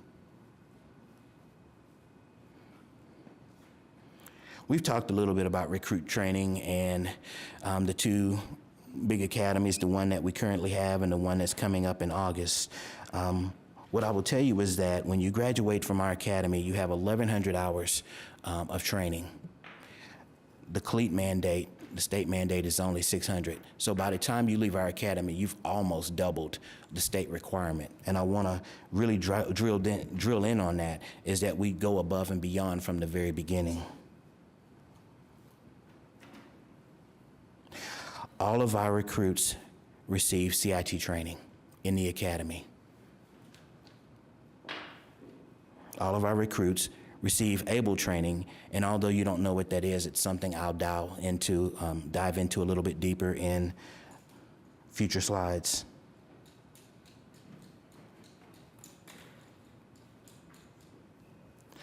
Our reality-based training unit is scenario-based training. They have their own facility, and they create realistic scenarios in which to train our officers. I can tell you, haven't gone through it, the stress inoculation is real. You don't realize that you're in a scenario, and it gives you that opportunity to learn from your mistakes, to hone your skills, and enhance your skill set. We use this for sector-based training, return to duty protocol, supervisor school, and training reviews. The total number of hours this unit provided training for this year was 1,796 hours. It's pretty impressive what they do.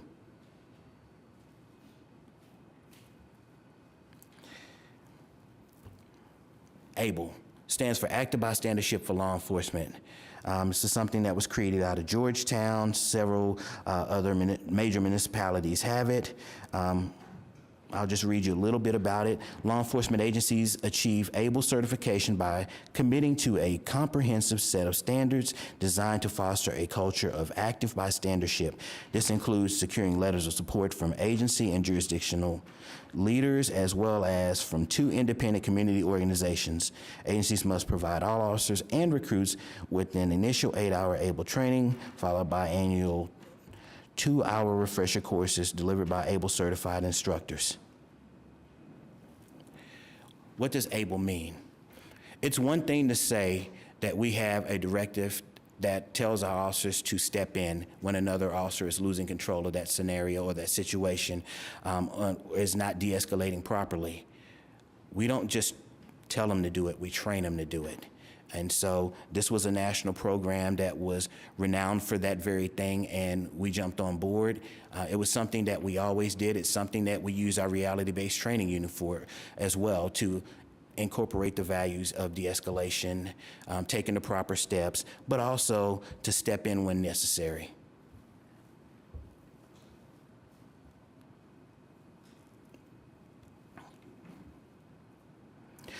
The Special Operations line of business has 219 positions, 6 units to include uniform support and traffic safety, special operations support, special protection events, and emergency response.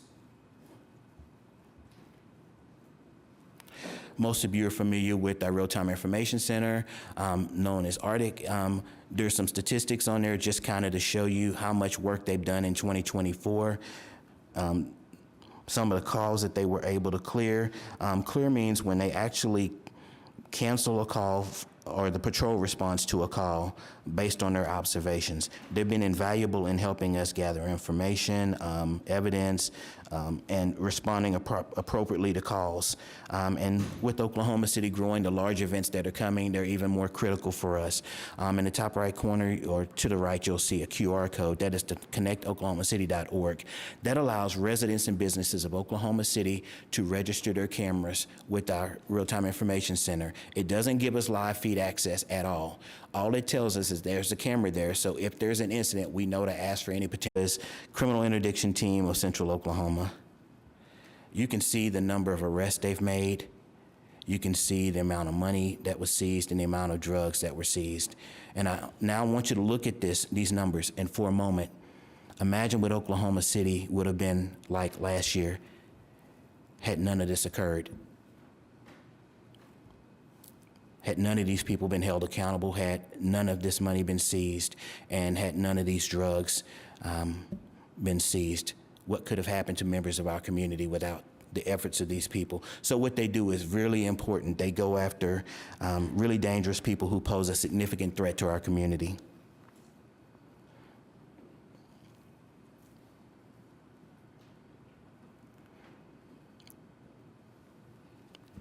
The Traffic Safety Unit. A couple of years ago, there was an intentionality about how we enforce traffic safety. We know the city has a Vision Zero plan, which is zero fatality collisions in the city. We know that there's been a spike in serious injury and fatality collisions, and especially auto pedestrian fatalities. We saw a huge spike in those. And so we became extremely intentional about it. We hired, an analyst to study traffic data to pinpoint those areas where we were having collisions. And we've done traffic enforcement operations. You may have seen them on the news. We put them on our social media. And the goal is to simply affect driving behavior so that people commute more safely. Even with the auto pedestrian fatalities, unfortunately, we saw in a lot of those that happened with members of our unhoused communities. And they even spearheaded and worked with other agencies to get fluorescent material to put on their on their persons or on their backpacks or whatever they were carrying so that they could be more easily seen in low-lit areas. And you can see that that dropped from 32 in 2023 to 23 in 2024. May not seem like a big thing, but that's a few more people that are still here with us today based on the efforts that we're trying to make.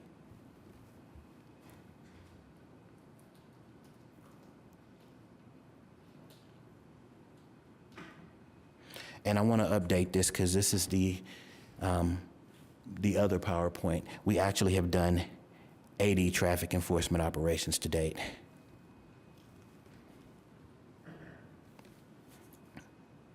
So the Special Protection and Events and Emergency Response Unit, I don't know how much I can say about them. There's 1 captain, 2 lieutenants, 3 sergeants, 3 professional staff members, and 17 part-time ambassadors. But they are responsible for a lot of events. So special events are going to be those activities that are planned, dignitary protection, VIP escorts, things like the bombing memorial, the marathon. They're responsible, a very small group of people responsible for coordinating the response to that. And then, of course, our emergency response is going to be anything that's a disturbance, property damage, natural disasters, plane crashes, chemical spills, things of that nature. And you can see the number of incidents that they responded to throughout the course of the year, and the number of training hours. And that's going to become critical with the number of large events that we have coming to Oklahoma City, ensuring that we have a team that's well-trained and is experienced in handling whatever happens, whether it's planned or unplanned.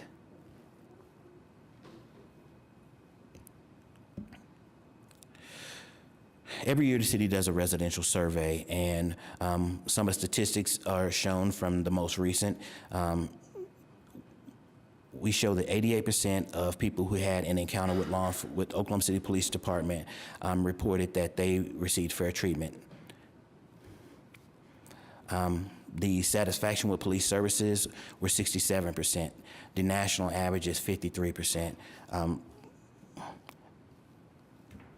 We have always enjoyed the support of our community, and by no means are we satisfied with 67%. Some of the things, when we drilled down into the data, we found out that people were dissatisfied with their feeling of safety in certain areas of the city, and they pointed that to the unhoused community. And people don't understand that as a city, there is a robust effort to try to address those issues, as we heard earlier today with the planning department, and provide resources and get people into stable housing. But we also had complaints about traffic enforcement, and it's not the traffic enforcement that you're thinking. They're upset because they want more traffic enforcement in their neighborhoods where their kids are playing or in school zones. And so some of those things reduced our number, but we're happy to be above the national average, but we're not satisfied, and we want to work to keep that number going up. So with that, I want to say I appreciate the support we always receive from you, and I want to thank each and every one of you for what you do for our community every day. With that said, I'll entertain any questions you may have. A couple of questions. You touched upon the Real-Time Information Center, which is relatively new. Can you talk about the growth, the success, and do you need additional resources to make that program, that center, work better? The answer is yes.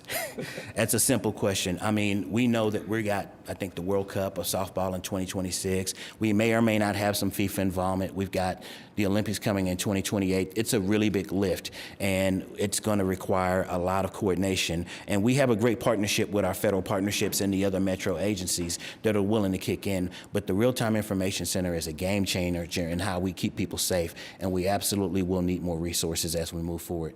Great. And then you also talked about our lab. It's kind of outdated. We need better facilities, and we have new facilities on the drawing board. Is there any specific location you'd like to see that built when we build it? Absolutely. So we're looking at an annex, 5 or 6 stories, just on the north side of our building, kind of where the old jail is standing right now. We see the ability for maybe a parking garage and then an annex to give them the space that they need to really, they're winning with old equipment. I won't say old equipment, but they're winning with less than, and we want to give them more than so that they can exceed. I'm excited about that development. Great presentation. I appreciate you being here today. Thank you, sir. Thank you, Councilman. Chief, go ahead. No, please, after you. Oh, okay. Chief, I just wanted to say thank you. Did you say age before beauty? Is that what you did? Chief, thanks for the presentation. I just want to say how much I appreciate you, your entire department, and the work that y'all do. I mean, I've done the ride-along things and some of the training stuff, different things like that. It was a little stressful. And I tell you, y'all do a job that there's no way I could do that. Just no way I could handle that stress and every day. It's a ton of work. So appreciate y'all very much. Thank you. Thank you. Chief, I just want to echo Councilman Stone's job. I've gone through the real-time training, some of the ride-alongs, and it is pretty intense. But one of the things I noticed that was missing from your report that I just wanted to kind of bring up, and I'm sure just because it's happened within the last few days, is the dissent decree from the DOJ got pulled, better yet, got dropped. In a large part, according to their letter, because of the work that you do, the work that this city does, and it actually let me see, it has no faith in the report findings that were reported, and we are impressed with the way the Oklahoma City Police Department has actually handled all of their behavioral health disabilities. I just wanted to say thank you. Thank you for the way you lead. Thank you for the way that our officers represent this city very much. Thank you. And if I might, because you brought that up, yes, they redacted the findings report and we got a closure letter, but the work doesn't stop. What most people don't realize is when we talk about some of the issues in our community, many of us that wear this uniform are impacted by that as well in our personal lives. We all know someone or are related to someone that is struggling or affected by something that we deal with at work. We're just as committed to keep going and trying to innovate best practices in how we respond to people in crisis. We can see the progress that's been made with mobile integrated health, with 988, with our iPad program, with everyone being CIT trained, but I just want our community to know that although the DOJ investigation is closed, we're still committed to providing those best practices and working to ensure that we ensure proper responses.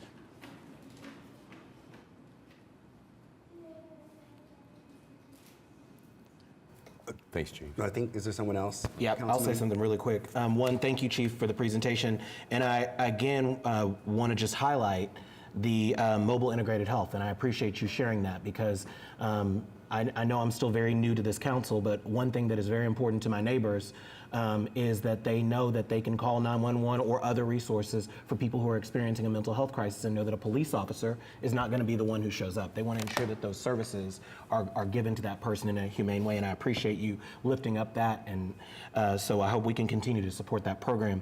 One thing that I also appreciate was your discussion about the ABLE training and the emphasis on officers being effective, active bystanders in stopping any and helping with de-escalation.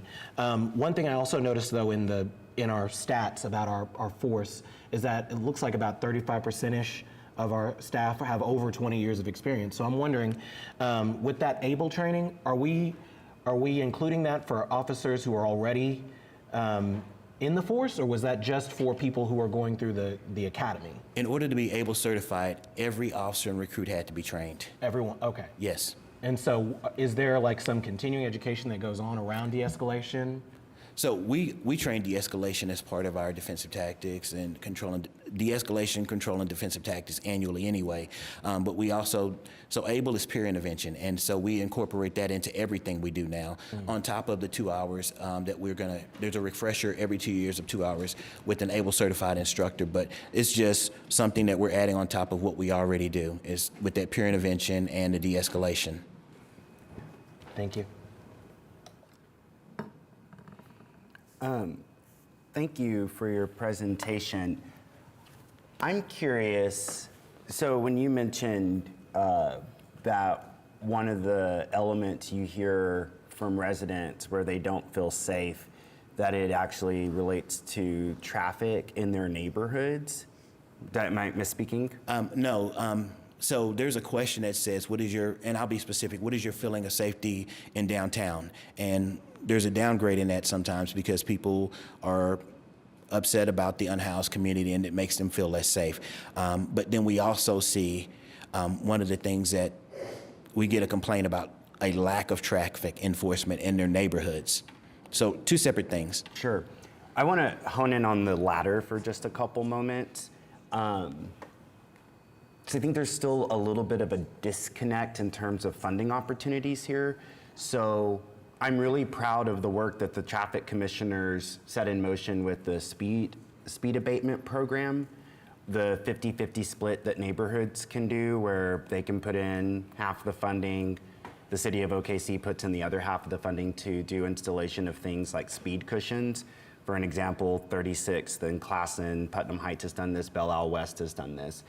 I just recall when I was knocking doors in the new part of Ward 2, over around like 19th and Purdue, like the Windsor Forest area, that residents said exactly what you were saying. They're like, and I mean, I saw it. Kids were playing in the street, and you know, people would just speed down 19th Street, for instance, between Meridian and MacArthur. I'd be curious to learn because so whenever people reach out to our office about this topic, our office does, I think, a good job responding pretty quickly, but what they do is they send out law enforcement to go put extra eyes on that street. But I'd be curious to know how much it costs to do that, like in terms of labor, and then when you were talking about the crimes, right, that law enforcement needs to be out there solving, I'm just curious how much it costs to send an officer out there to do those extra hours of patrol versus a speed cushion is $5,000. It's $5,000. And you know, I just am of the belief, first of all, that the street is misdesigned in the first place. Maybe it's too wide, and that's what's encouraging people to do the kind of Fast and the Furious Part 17 down Windsor Forest. Thanks for laughing at that, city manager.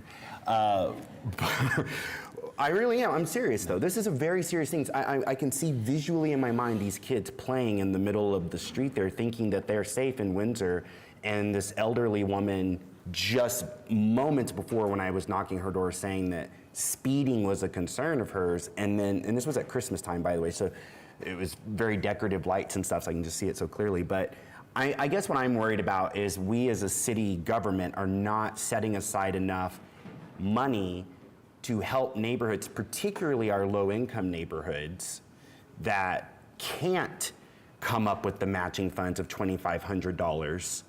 That's how much it would cost, $2,500 for them to match what the city of OKC would match. And so I'm worried that we're taking time from our officers where they could be out solving crimes to have them go do patrol, sit at an intersection to watch for speeders, whereas we could kind of mitigate that by setting aside funding that I think, I'm not sure, might cost less money by the simple installation of speed cushions. And by the way, in the top 5 issues when I was knocking doors during the re-election, traffic calming and walkability were, if not number 1 next to homelessness, number 1. And so can we get some research on it? I don't know if you have any responses to that, Chief, or what your thoughts are. I don't know. I absolutely understand where your thoughts are. I will clarify one thing. So the traffic safety unit actually that's their job. They go out and they saturate those areas, and they may utilize resources from other areas of the department, but you're absolutely right. There are other things that can be done in conjunction with that would probably mitigate some of the traffic issues that we have. And I'll take it another step further for my extended family if they're watching. Northeast 43rd and Lottie years ago had a child hit, and it's amazing that there weren't several others hitting because it's a raceway, and I have family that lives on both corners, and they've talked about it for years, and we'll aggressively enforce it. But when we're not there, it's almost like someone's waving a white flag saying go. It's almost as if there's a checkered flag at the end of the street. But at the end of the day, we know that there's no yellow flag on city streets to caution there's a wreck. We know that those are lives that slow things down, that are impacted. So absolutely, we're really big into anything we can do, utilization of technology or something as practical as that, what you mentioned, to alter driving behavior, to err on the safer side. I appreciate that. And I'll just say, as we're finalizing this bond package, I've already recommended it. I believe, you're already nodding your head, I would really hope that this council would get behind, it's not too much funding, but funding for speed cushions for neighborhoods. I heard it so many times across demographics within neighborhoods. So I think this is a public safety issue.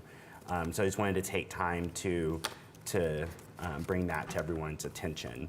And I just think it might be a little bit more cost effective than the labor of law enforcement. So I'll just leave it at that. Thank you so much, and thanks for your presentation. Thank you. Thanks, Chief.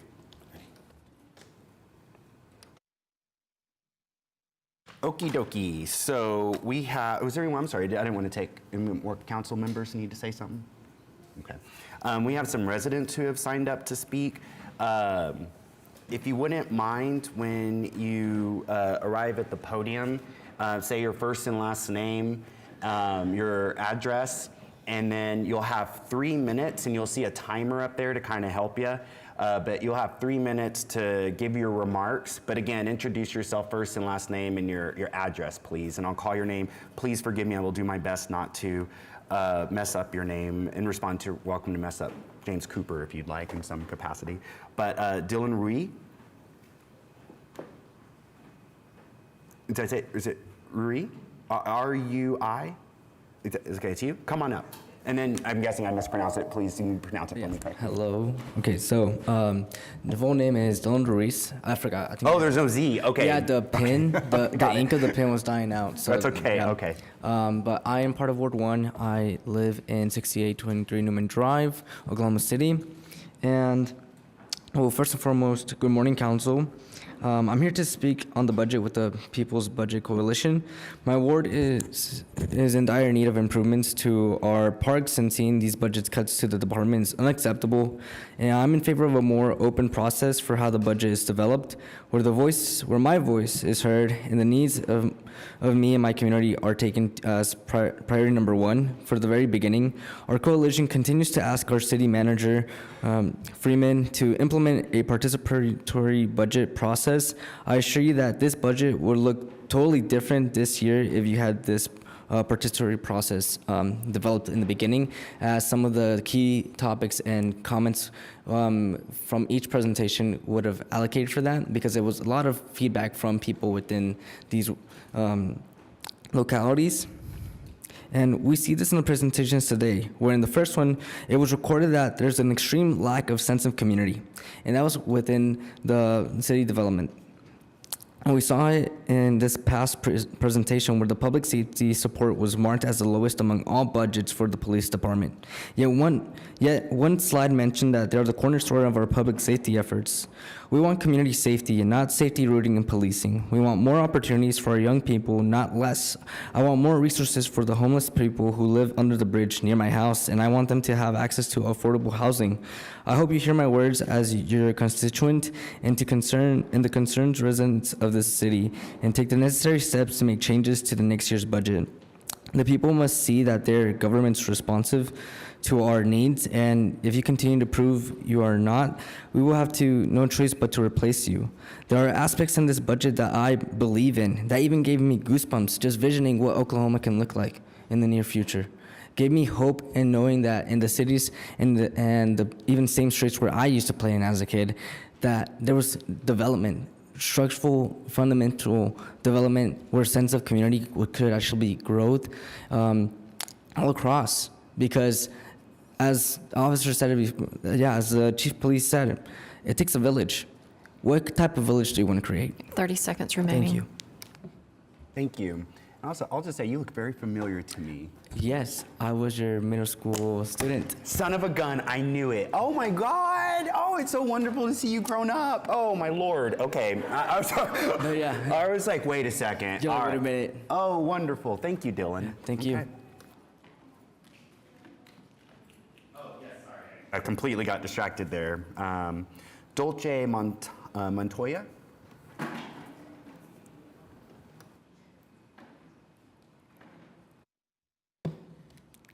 Good morning, City Council. My name is Dulce Montoya. I reside at 915 North Valley View Drive in Oklahoma City. Bradley Carter, Ward 1 representative. So I also come here today to speak to you about the participatory budget. We want to have a more democratic process where the needs of the community are actually listen to what is it that we need right now and work with you all to create like those changes. I personally think, and I have the notes, but listening to the budget, the increasing of the budget to more incarceration, policing, and does not do any good to Oklahoma City and Oklahoma in general. I like to talk about numbers and data. Data shows that in the state of Oklahoma, we have the largest incarcerated population, not only in the country, but if you go and check in the nation, but also globally. So for me, including more budget to policing impacts my community directly, the Hispanic community. We do not feel safe when we see more police. We do not feel safe when we're being pulled over. And we know that there is a racial component to that. Instead, I do turn into Ward 1 Bradley Carter. In the area that I reside, there is an increasing list of things that are missing. One of those is transportation. There is a disconnection from the people that live on, for example, Northwest 10th from Morgan all the way to Meridian, where there is no public transportation. So instead of continuing investing in something that I have more of a chances to end up incarcerated, why don't we invest in things that we actually need, like education, programs for summer school that we know that are limited right now for community. So yes, that's what I wanted to come and say here to all of you. There is a responsibility of all of us to create a city that actually prioritizes the needs of the community and the needs of the people, and that does not reflect in the budget right now. Thank you. And Dolce, can I ask, did you give your address right at the start of it? Yes. And so is that right around the 10th and Morgan area is kind of where you? Yes. Okay, I just wanted to clarify that. I'm like at the edge, but being at the edge of Oklahoma City, that also means that the public transportation does not get to that level. I also live in a food desert. Like for me to be able to get groceries, I have to drive either 5 miles into Oklahoma City or go to Yukon. So there is definitely a need in that area of the community. Appreciate that clarification. you. Thank you so much. Okay. Next up, we have Tevin McDaniel. And you'll just state your name and address, and you'll have the 3 minutes, please. Good morning, or afternoon. Tevin McDaniel, 323 West Michael Drive. I've been thinking a lot about what I wanted to say today, and I think it boils down to the police are not our friends. The police are the most dangerous people in Oklahoma City, and it's very apparent for people who look like me and people who don't look like the majority of people who are sitting on this council right now. And I think that's a hard pill to swallow when you don't actually understand what that looks like. But as a black man, early 90s, my father was beat by the police. Early 2000s, pulled out of his car multiple times. Hands on the steering wheel, guns out. I'm a child in the early 2000s. I've lost family members. I've been a part of situations where people have been separated from their families because police officers don't know how to address people who look like us or deal with lack of resources that they're never been accustomed to. Resources that can be brought in this city budget. Transportation. How can we get more people across this large city? The city is one of the top 10 in landmass. We have a lot of people who live across the state. and we don't have a good way to get them from work to jobs to schools, right? We can be talking about all these other things, parks and recreation. How are we getting our kids to not have to be dealing with the lack of resources, again, that we're not getting, but instead can go to places that are safe havens, that don't have police there, that are community embedded, that are life embedded, that are brought with humanity, rather than what has been spoken on, this constant idea of, if you look like me, you're probably gonna end up in jail. Something that I've had to experience here in Oklahoma City, being targeted to fill a quota. And that's what the police do. They're dangerous, they run our streets, and they are the people that we should be worried about in our communities. So I am asking for you to not only move towards a participatory budget for these next couple years and however soon we can get to that point, but also not to continue to give the police more money as we're taking more money from these other resources that the community direly needs. 30 seconds remaining. Thank you, Tevin.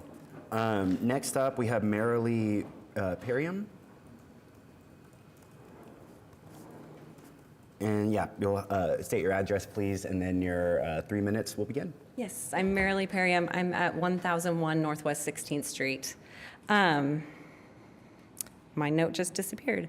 Okay, I'm here to ask you all today to fund more proactive, preventative community safety and less reactive and punitive policing. I understand that the proposed budget has reduced the budget for all the departments more than you have for the police, and that's really troubling to me. I think the safest communities are not those with the most police, they are those with the most resources. As our federal government gets creative in cutting programs and funding that serve the poor and marginalized, we need to get creative in how to fund them locally. Affordable housing, safe transportation, health care, mental health treatment, substance abuse treatment, restorative justice. These are the things that make communities stable and thriving. I have a young friend who I met about a year ago. She's 24 now, but I met her just on the worst day of her life when she lost her wallet and lost her job. But she was fleeing domestic violence. She came and lived with me for a little while. And I just see the struggles that she has, trying to get around this town, trying to get a job, but when she does get a job, she's got to take 2 buses to get there. Some of those buses, I believe, are getting eliminated.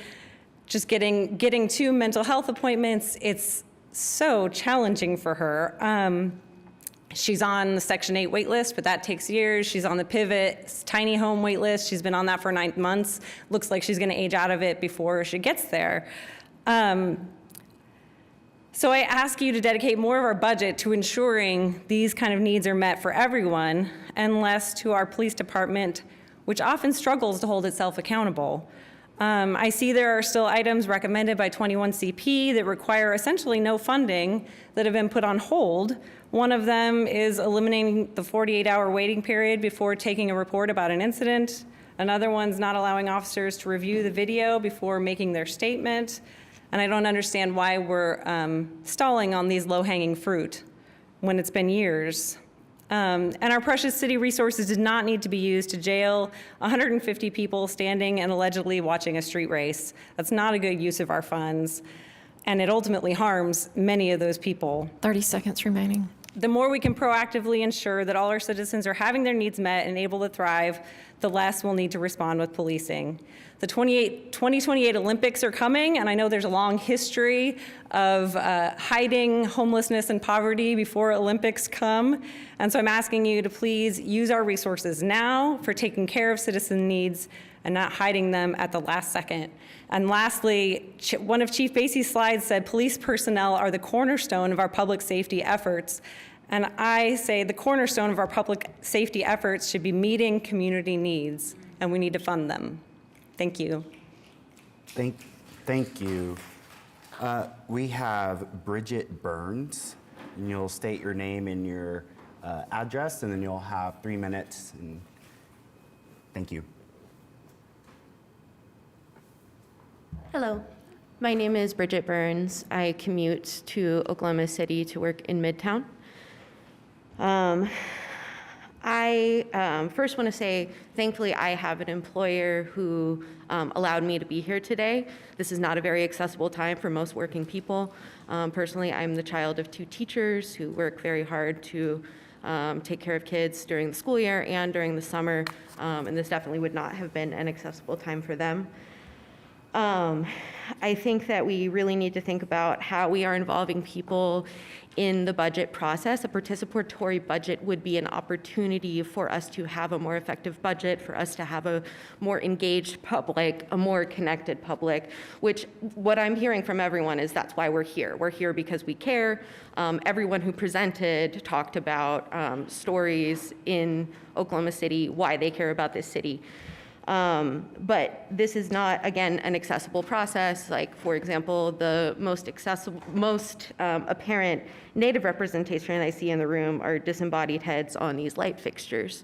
Whereas we have a very high Native population here in Oklahoma City. We're on Wichita, Comanche, Osage, Kickapoo, and Kiowa people's lands. I just want to ask why we continue to increase funding for the one department that can kill people with impunity. That is legal. We see that over and over again, regardless of how you feel about the police, how hard you believe they work, how hard it is for them to do their jobs, how much they're trying to meet our needs. They can murder people with impunity. That's not preventative care. That is not preventing crime. It's only criminalizing crime. The things that actually prevent crime are resources like public parks, like public libraries, like summer food programs, like summer school programs. A lot of the people that I see being unhoused are also too young or too old to not have someone checking on them daily. There was an elderly gentleman with bad knees who I gave a ride to the Embark station the other day. This was 10 a.m. and he said he'd been lost looking for the station since it was dark outside. As I am driving up from Norman every day, I always see unhoused folks. 30 don't seconds see remaining. very many trees. I don't see very many places that I would feel comfortable going and just sitting outside and enjoying the sunshine. And as a commuter, I do value the city very much. I work to contribute how I can. And I would like to see this budget invest in parks, invest in public transportation, invest in planting trees so that we can breathe. Thank you. Thank you. We have Doug Vincent, and you'll introduce yourself, first and last name, and your address, and then you'll have your 3 minutes, and you can follow along at the television. Good morning, Council. My name is Doug Vincent. I live at 8428 Northwest 71st in Ward 1. I'm also a part of the People's Budget Coalition. I also want to adjust our priorities to preventing crime and getting people to thrive. That can include parks, that can include better public transportation, assistance to housing. I didn't see a lot of attention to restorative justice or community violence interruption. I think those are good efforts to prevent crime rather than respond to it. One thing that is a good initiative is the mobile integrated health teams. Please keep this going and increase it. And again, about public transportation, that is going to link our city. It's going to give people access to jobs and education. And it's going to create much better outcomes than just responding to crime. Thank you very much. Thank you. You have Nicole McAfee, and you'll state your name, and then you'll have an address, please, and you'll have your 3 minutes.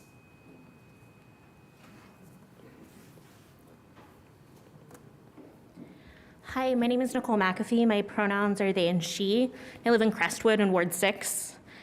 This is my 6th year to speak to you about the budget, and I'm here today with the People's Budget Coalition. Those presentations we just listened to didn't feel super engaging to me as a resident, even one who's super interested in this work and spends a lot of my time analyzing government presentations and meetings. How did they land for you?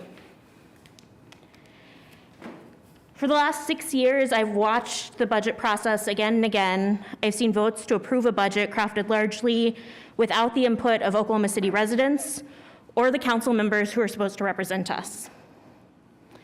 By the time any part of the budget is made public, there's no room for meaningful input or changes, and it's a foregone conclusion the council will vote to approve it. And yet again, you're hearing these presentations about what you're going to spend of our tax dollars without meaningful impact about what we really need. In my ward, we need sidewalks. We need drainage solutions for the increasingly common deluges of rain that cause flash flooding.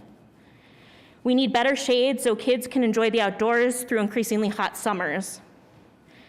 We need more common green spaces free from the dangers of cars. We need affordable housing, as increasingly community members I know and serve in my work are priced out of their apartments, duplexes, and homes.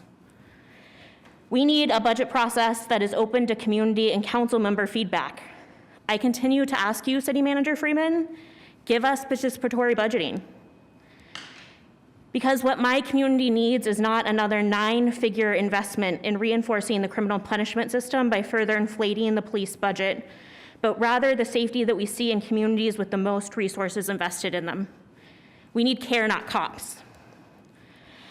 I want to lift up particularly the amount of times 988 was mentioned by the police department budget presentation without the note that 988 still engages in non-consensual police intervention. Further, there was no mention of the huge numbers of calls to warm lines that don't engage police, like Trans Lifeline from Oklahoma, as folks who are being targeted by our government officials without support, especially Two-Spirit, transgender, and gender nonconforming folks, are trying to stay alive. We need people who are keeping us alive, not those who are responding to crises after they've already happened. 30 seconds remaining. When you engage the people and meaningfully incorporate our feedback, you get groundbreaking programs like mobile integrated health teams, which should receive further and expanded investment. When the People's Budget Coalition came together, people dreamed up things that would revolutionize the way the city works. For each of you who's going to be asked to vote yes for this budget, how much engagement did you really have in the process? Can you tell your constituents in good faith that you believe these are the best ways to spend our dollars? Can you say that continuing to grow police at the expense of community needs is defensible? Please give us a budget process that is truly responsive to community needs. Don't use all of our funds to expand policing in our city. I would thank you for your attention, but given the amount of effort that you require for us to give any input at all, it seems the thank you should really go to all of the residents who showed up here on a Tuesday morning, who sat through more than 2 hours of presentations just to be able to speak. Thank you. And then we have Marie Turner, and you'll give your name, please, and address, and then you'll have the 3 minutes.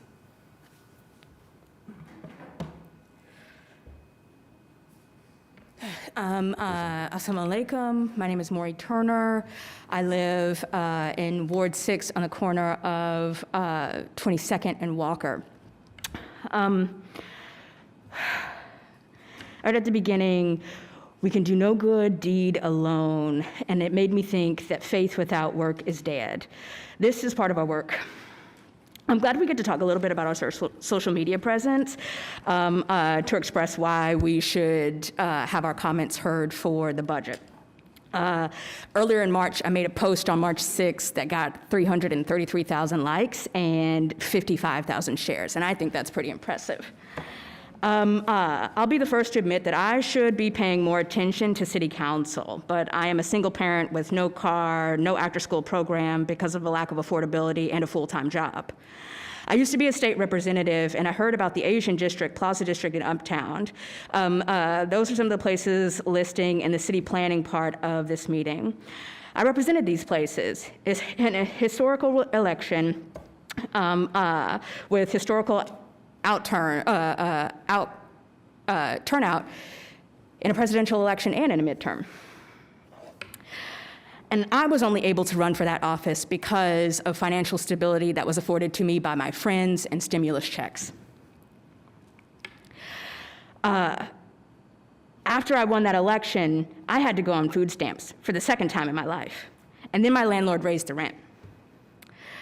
They have every year since I've lived there.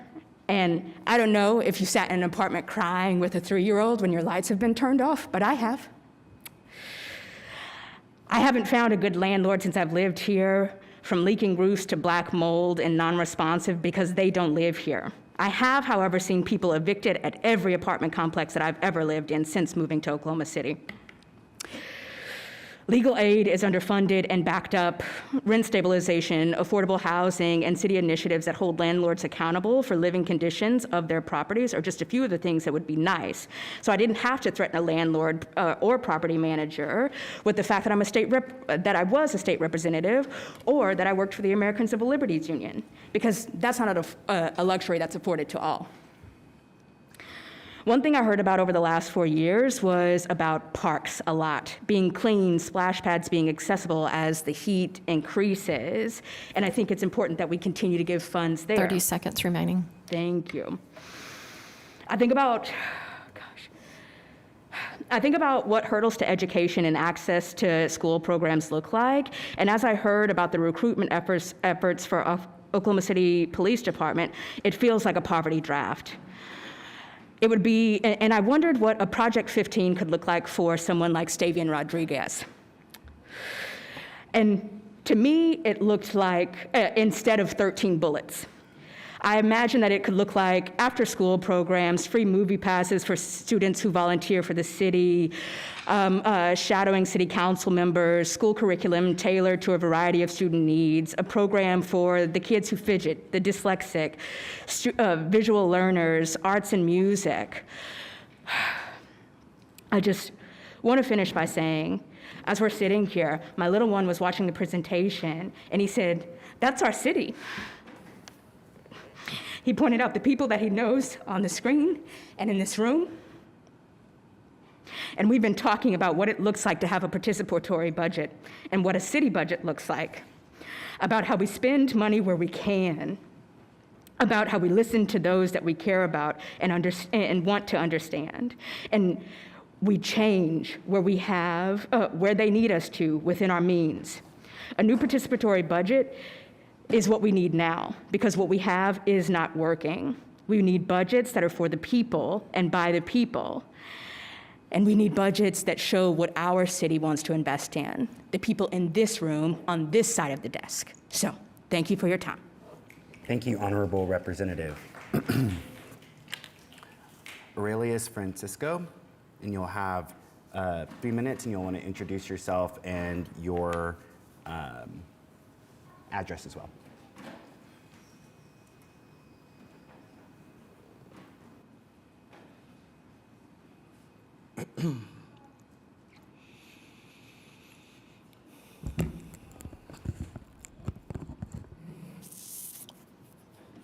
Got to follow up, Mari Turner. Got me emotional. Good morning, Council. My name is Aurelius Francisco. I'm from the east side of Oklahoma City, Ward 7, 1033 Northeast 4th Street. I'm a lead organizer with the People's Budget Coalition, and I'm here to say that we need a participatory budget process in Oklahoma City. 5 years ago, nearly to the day, hundreds of Oklahomans got on a virtual meeting due to the pandemic and asked for systemic change to policing. 5 years later, you all have answered that call with a nearly $300 million police budget.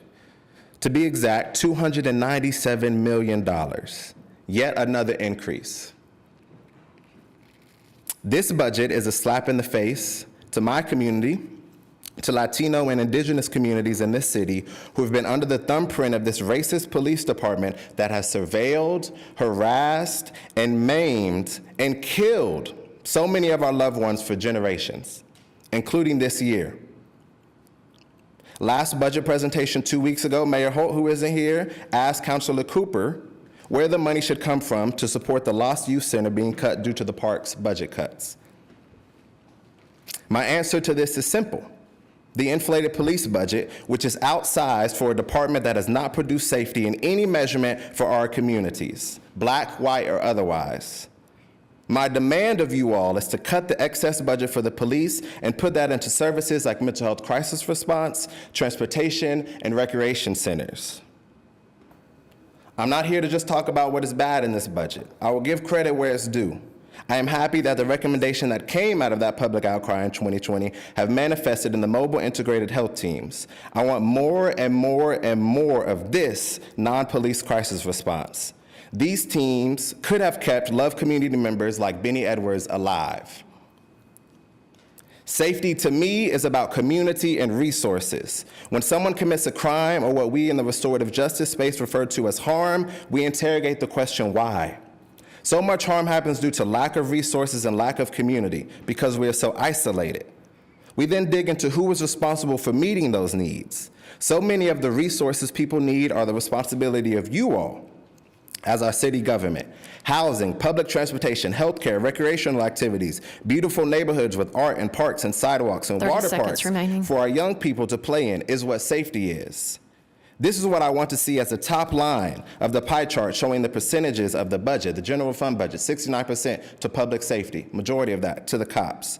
Participatory budgeting is what we need. We are here as residents, as constituents, to help you understand what our communities need. It's on you to listen and be open to learning.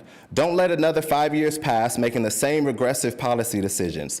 Care and community, not cops. Thank you. And then for the police part of this, in terms of comments, we have one final person, and that is Ryan Mukes. And then Ryan, you'll want to give your first and last name and your address, and then you'll have your 3 minutes, please. Hello, my name is Ryan Mukes. I'm from Spencer, Oklahoma. Address is 8317 Northeast 34th Street. I'm here. It's been well said, well documented on what goes on in certain neighborhoods and part of our community. And I just, after this whole thing, asked myself, I heard a few of y'all say how proud y'all were of the chief. And there's a lot of people in this community that may not impact the community as much as the police in so many different areas, but there's a lot of us that wake up every day to work to uplift this community.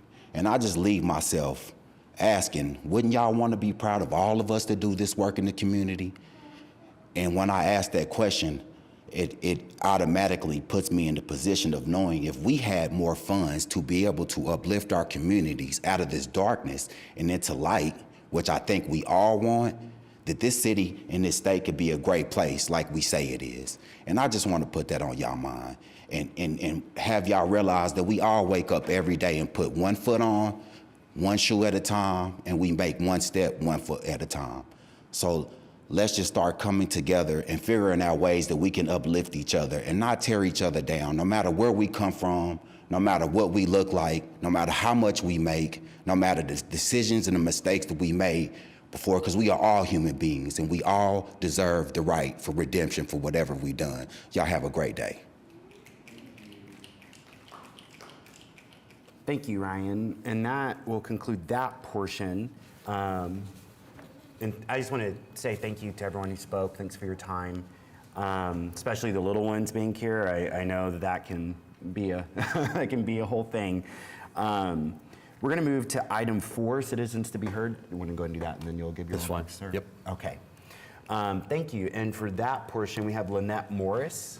You want to come up and introduce yourself. You'll also want to speak to your address, which I think we met previously at the Public Transportation Trust, but I'll let you take it from here. Again, your name and... Yes. Hi, y'all. Thanks for letting me come. My name is Lynette Morris. I'm currently homeless.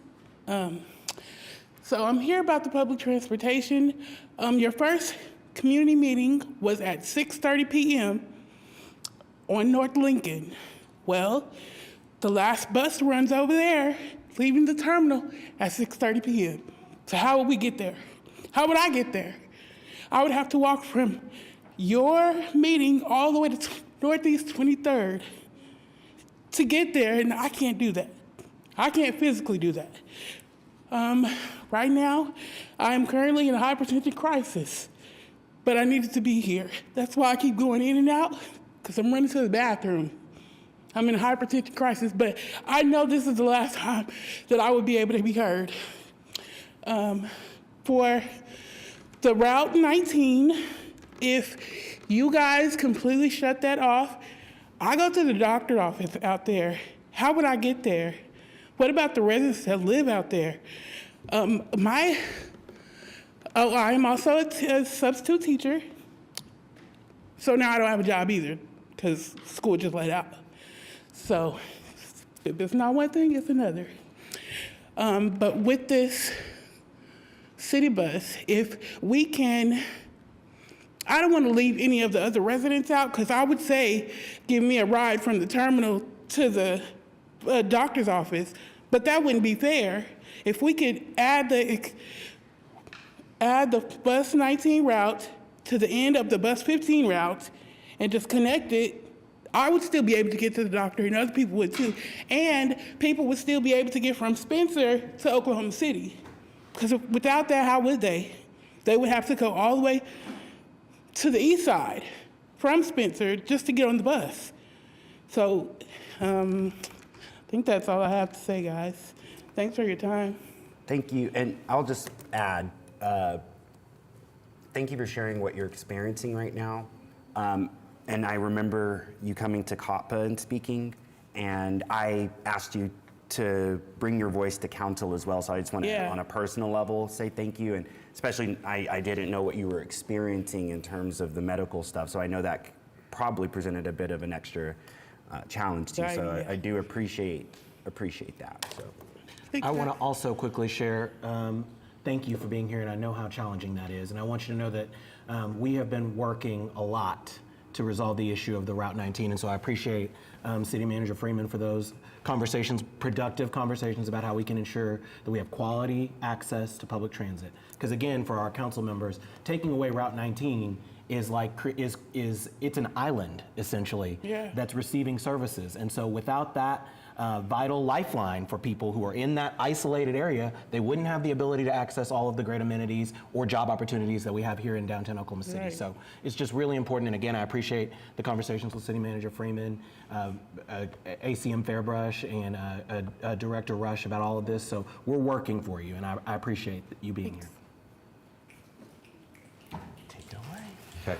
Yeah, so I'm going to have Chris come, Chris York, our budget director, and just give a quick update on the input that we received. As he's coming, I want to talk just a minute about Route 19 that was just mentioned. One of the things I'd like to recommend to go into the budget is it's one of the routes that was cut as a result of just trying to reduce services across the city, try to make some adjustments without having too significant impact. This one was partially challenged by the fact of the county's funding not being available because of challenges they had, legal challenges there that they're still trying to work through.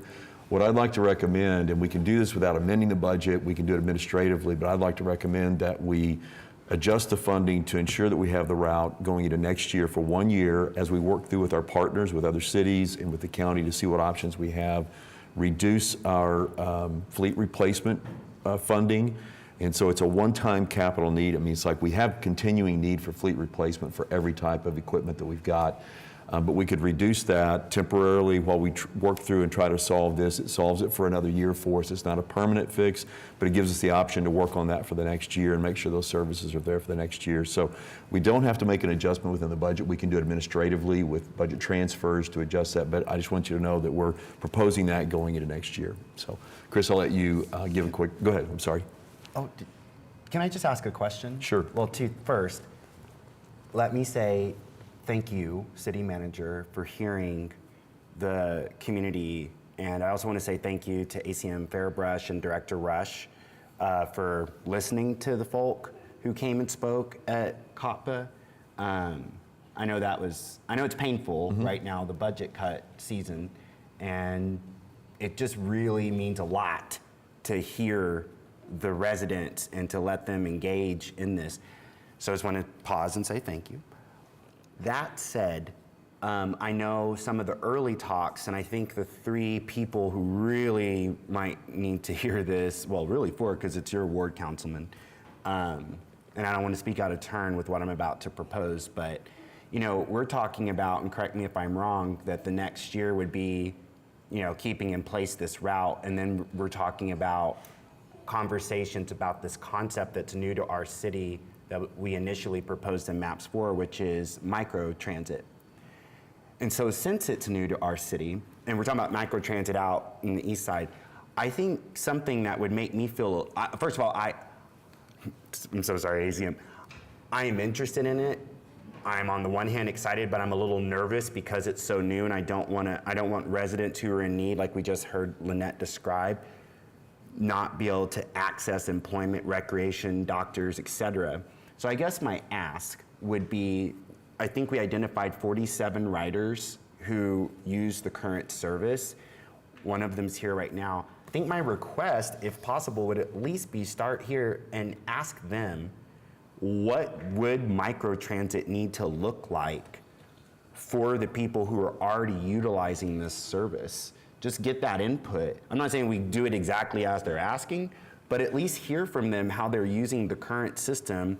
Let them learn a little bit more about what microtransit is. I would love to learn a lot more. I've already asked this of the director who's smiling because he knows I've said it. But I just think that getting that resident input on how they're using the service and how to combine this new microtransit investment, I think just getting their input could at least help us create something that is efficient. And definitely when we do transit changes and different transit technology and transit services, we're reaching out to the areas where we're going to serve those. I don't know, as we were talking through it and looking at options, one, because we don't have microtransit currently available, it didn't give us the opportunity to plug that in. We looked at other options that the team really worked hard on looking at other options of services we could provide that would serve that area. None of them quite seemed to cover all the area that we needed to, and so that's why we stepped back on this. I think as we go into microtransit, one thing I would say is definitely we will reach out to the community that would be served, and as they're looking at that, we'll decide on a pilot area.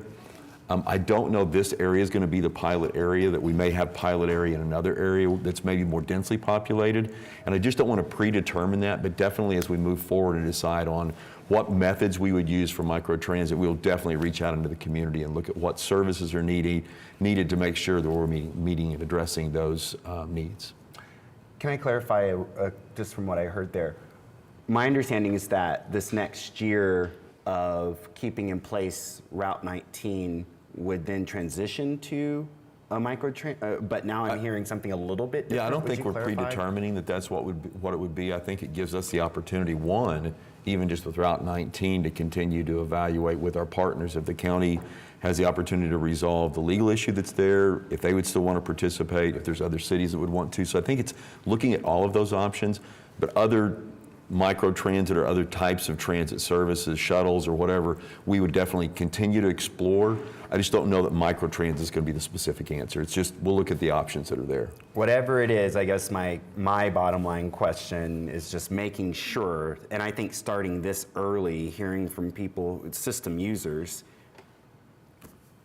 out in the east side, yeah. Well, I'll just say this. Number one, thank you, because I think hearing that Route 19 is going to be in this budget is very encouraging to all the people who did so much work to call attention to the importance of this issue and to lift up their voices. So I think that's a win that that is worth celebrating here.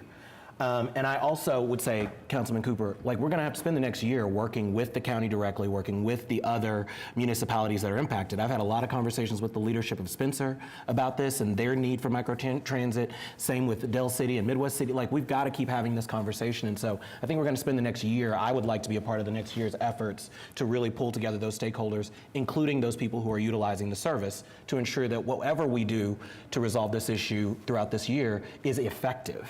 It won't do us any good if we're making plans that don't impact those 47 people who are using this bus route and allow them to still have access to quality services. So I'm with you. Can I ask a quick question? Because Hey, Councilman. I think I have a lot of confusion on this. Oh, go for it. Okay. So the county was funding part of it, right? Yes, sir. And why? Does anyone have the Jesse, do you have, or Jason, either one? Is it because it goes outside of Oklahoma City or no? Let's I think find out. I don't think that was the only reason. I think it was because of an area that was being served. So the question was, why was the county involved with helping with the funding? Yeah, so the county helped provide funding for the Route 19 as part of like a social service. They've been doing it for 28 years. And there was some legislation passed last year that prevented them from being able to provide that funding for that route. But I guess So it wasn't a decision, I'm sorry, it wasn't a decision they were making not to participate, but it wasn't necessarily because it was specifically outside of Oklahoma City, is that right? But to the councilman's question, but why that particular route for the social service? Is that what you're kind of asking, Councilman? Well, so how many routes do we run outside of Oklahoma City? I'm just curious. None? No. Except this one? That's right, yeah. Okay. Because that's why I thought the county paid a portion of it, is because we're providing a service that actually goes outside of Oklahoma City. Go ahead. Don't we run routes to Midwest City too? We do, yes, we do provide routes to Midwest City and they help support that, yeah. Does Spencer subsidize the bus in any way, shape, or form? Does Midwest City? They do. Okay. But, I'm sorry, I just want some clarification on this too. So the Route 19 goes out to the east. Which parts of it are in Oklahoma City proper? Or is there parts of Route 19 that are Oklahoma City, or is that all Midwest City? No, there are, yeah. That's what I thought. So this is not, what portion of it is outside of Oklahoma City? I'd have to look at a map, yeah. But not a, It goes in and out. Yeah. Yeah. but, so is it because of that inner city connectivity that the county stepped in to do the social helped with that. services? Does that answer your question? Yes. Okay. Cool. All right. I just wanted to, because I'd heard some different facts about this, and I understand it's a problem we want to try and resolve. I was just curious because I thought maybe I was thinking of the wrong thing. Thank you. Oh, I have one more question. I don't know if it's Director Rush or if it's City Manager Freeman, but I'm just wondering, since the sample size for the Route 19, being around, under 50, we just heard a story from someone who's experiencing homelessness, who uses our services, has these medical conditions. My experience on COTPA for the last 10 years is we have pretty good expertise with Dr. Marilyn Dillon about connecting some of our most vulnerable residents to, community stabilizing services is what I would kind of say. I mean, I'd want to connect Dr. Dillon to our good friend here. I mean, we have so many services in this city that so many of our residents do not know about. Absolutely. And I think this is one opportunity, but then we have, it sounds like about 47 people. I'd be curious to know that where Dr. Dillon's sort of connectivity to the different programs which exist in our city. We might find we have vulnerable residents who need that access. So that would be my ask as we're going through this next year. Yeah, no, that's a great point. So we recently hired folks that can pinpoint that go out into the community and provide information on those programs. So yeah, great point, and we'll make a much better effort in getting into the community to make people more aware of those programs that not only that Dr. Dillon does, but also our other outreach programs that we have. Yep, great point.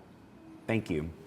Okay, Chris, just real quickly on the resident feedback, just give a quick update on information from the resident feedback related to the 26 budget. Yeah, will do. Thank you, City Manager. I want to acknowledge that we don't have the live comments from the public hearings captured here, but we will bucket those up for you and reflect those on your final version of this.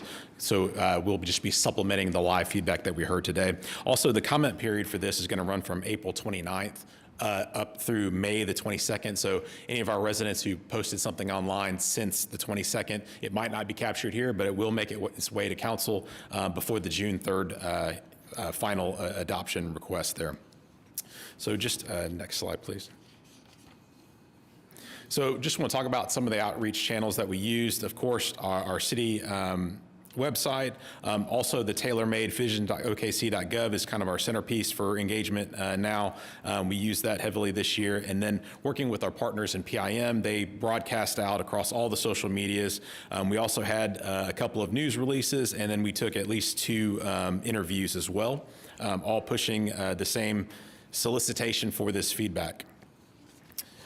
So just to capture what we received back, we had 19 total comments. So relatively sparse as we've come to see over this last couple of years. This is actually less than we had last year. The breakdown of that was 4 were through email, 15 were posts to vision.okc.gov, and then you saw that we had 0 in the other categories there. So as we bucket up those comments, I would say we had 1 pertaining to the budget book and just saying that we did a fantastic job. I don't know if that was one of my staff members or my mom, but we appreciate that comment. We also had 4 pertaining to bus routes. 2 of those were more extensive proposals from either community groups or a former planner pertaining to Route 19 and 24. And then we had 1 resident that was just anti-transit altogether, and then 1 resident who questioned the use of free fare days. It seemed to cause them some disruption. I guess they are a user, and they had some complaints about the free use days. We also had 8 comments from residents that were against cutting of funding at the Northwest Optimist Performing Arts Center. 3 comments were pertaining to public safety. And one of those was concerns with any reductions to police and fire. We also had 1 complaint about allowing our police officers to take home the take-home vehicle program. And then we had 1 resident who suggested writing more tickets to cover the deficit for our police officers. And then finally, we had 3 residents that had comments on infrastructure. 2 of those were very specific comments related to work they'd like to see in their particular area of the city. And then we had 1 that just wanted more general investment in streets, lights, and drainage. And that's all I have for you this morning. What I'll leave you with, though, is that residents can continue to make comment through any of those channels, and we will capture all of those and bring those back to you for the June 3rd meeting. That's it. Thank you. Happy to answer any questions if you have any. And that's all that we have for today. Can I ask you a question? Sure. Since you mentioned Route 19, is this also true, the preserving of the time period to Norman? Director Rush is coming up. All right. So my understanding as he's coming up was that wasn't changing. That begin time, that was a misunderstanding on the communication, that is not changing. Yeah. Go ahead. Yep, great point. So during our community outreach events, we had a few folks come in that mentioned that based on the times that we were showing in our presentation, that would preclude them the ability to be able to catch the route to go from Oklahoma City to Norman. Now, what happened was we were trying to simplify the information, showing that we would start service at 6 a.m., and the understanding was that, the misunderstanding was that we would not be providing that initial start at 5:50 a.m., which was the route or the time that they were catching the bus from Oklahoma City to Norman. That's not true. We were trying to simplify the information. We'll actually still be starting in Oklahoma City at our transit center at 5:50 a.m. So specifically, Sherman, who came to the meeting a few weeks ago, will still be able to provide that service for him to be able to go from Oklahoma City to Norman. So not specifically for him, so nothing was really changed, but that is just really semantics. We were trying to simplify the information, but our folks, they clearly understand our routes, and so when we were saying 6 a.m., it was his understanding that we were not going to be able to provide that 5:50 a.m. trip. So is it the back and forth in the middle of the day that you're reducing, but you're keeping the sort of the commuting times the same as they've been? Yeah, so our original proposal is still moving forward. So we'll still provide the commuter trips in the morning, commuter trips in the evening, but that mid-section of the route will still be proposed to be eliminated. I just really appreciate it. That was, I'd never seen Sherman come to city council or to a COPPA meeting, but I mean, it was his employment he was concerned about. So I just really appreciate that clarification. I really appreciate people who showed up. Thank you, City Manager, and thank you, Embark. Oh, Councilwoman. And I would just like to ask that as a council, we take a moment to look at things from a broader perspective, and that is we have a responsibility to all of our residents, all of our taxpayers, all of the people that are serviced by our police, our transportation, our parks, and part of the responsibility that we have is to really look at it from a financial perspective as well. And I've been trying to get really smart in a very short period of time on the things that are the different issues and the different concerns in our community. And I hate ever having to say no or to cut. I hate the idea of having to cut 19, but whenever I looked at the data that Director Rush submitted, and we have a $500,000 bus at $250,000 cost per year, and we have less than one person per service hour riding, that's a really huge investment that we need to think, can we do it different? Can we do it better? And I think that we're at a place where we have a responsibility to have that conversation and to be agile and to be fast, because a $750,000 investment for transportation for 45 people is not smart business. It's not smart governance. And I really hope that we can have a conversation before we start making decisions right now.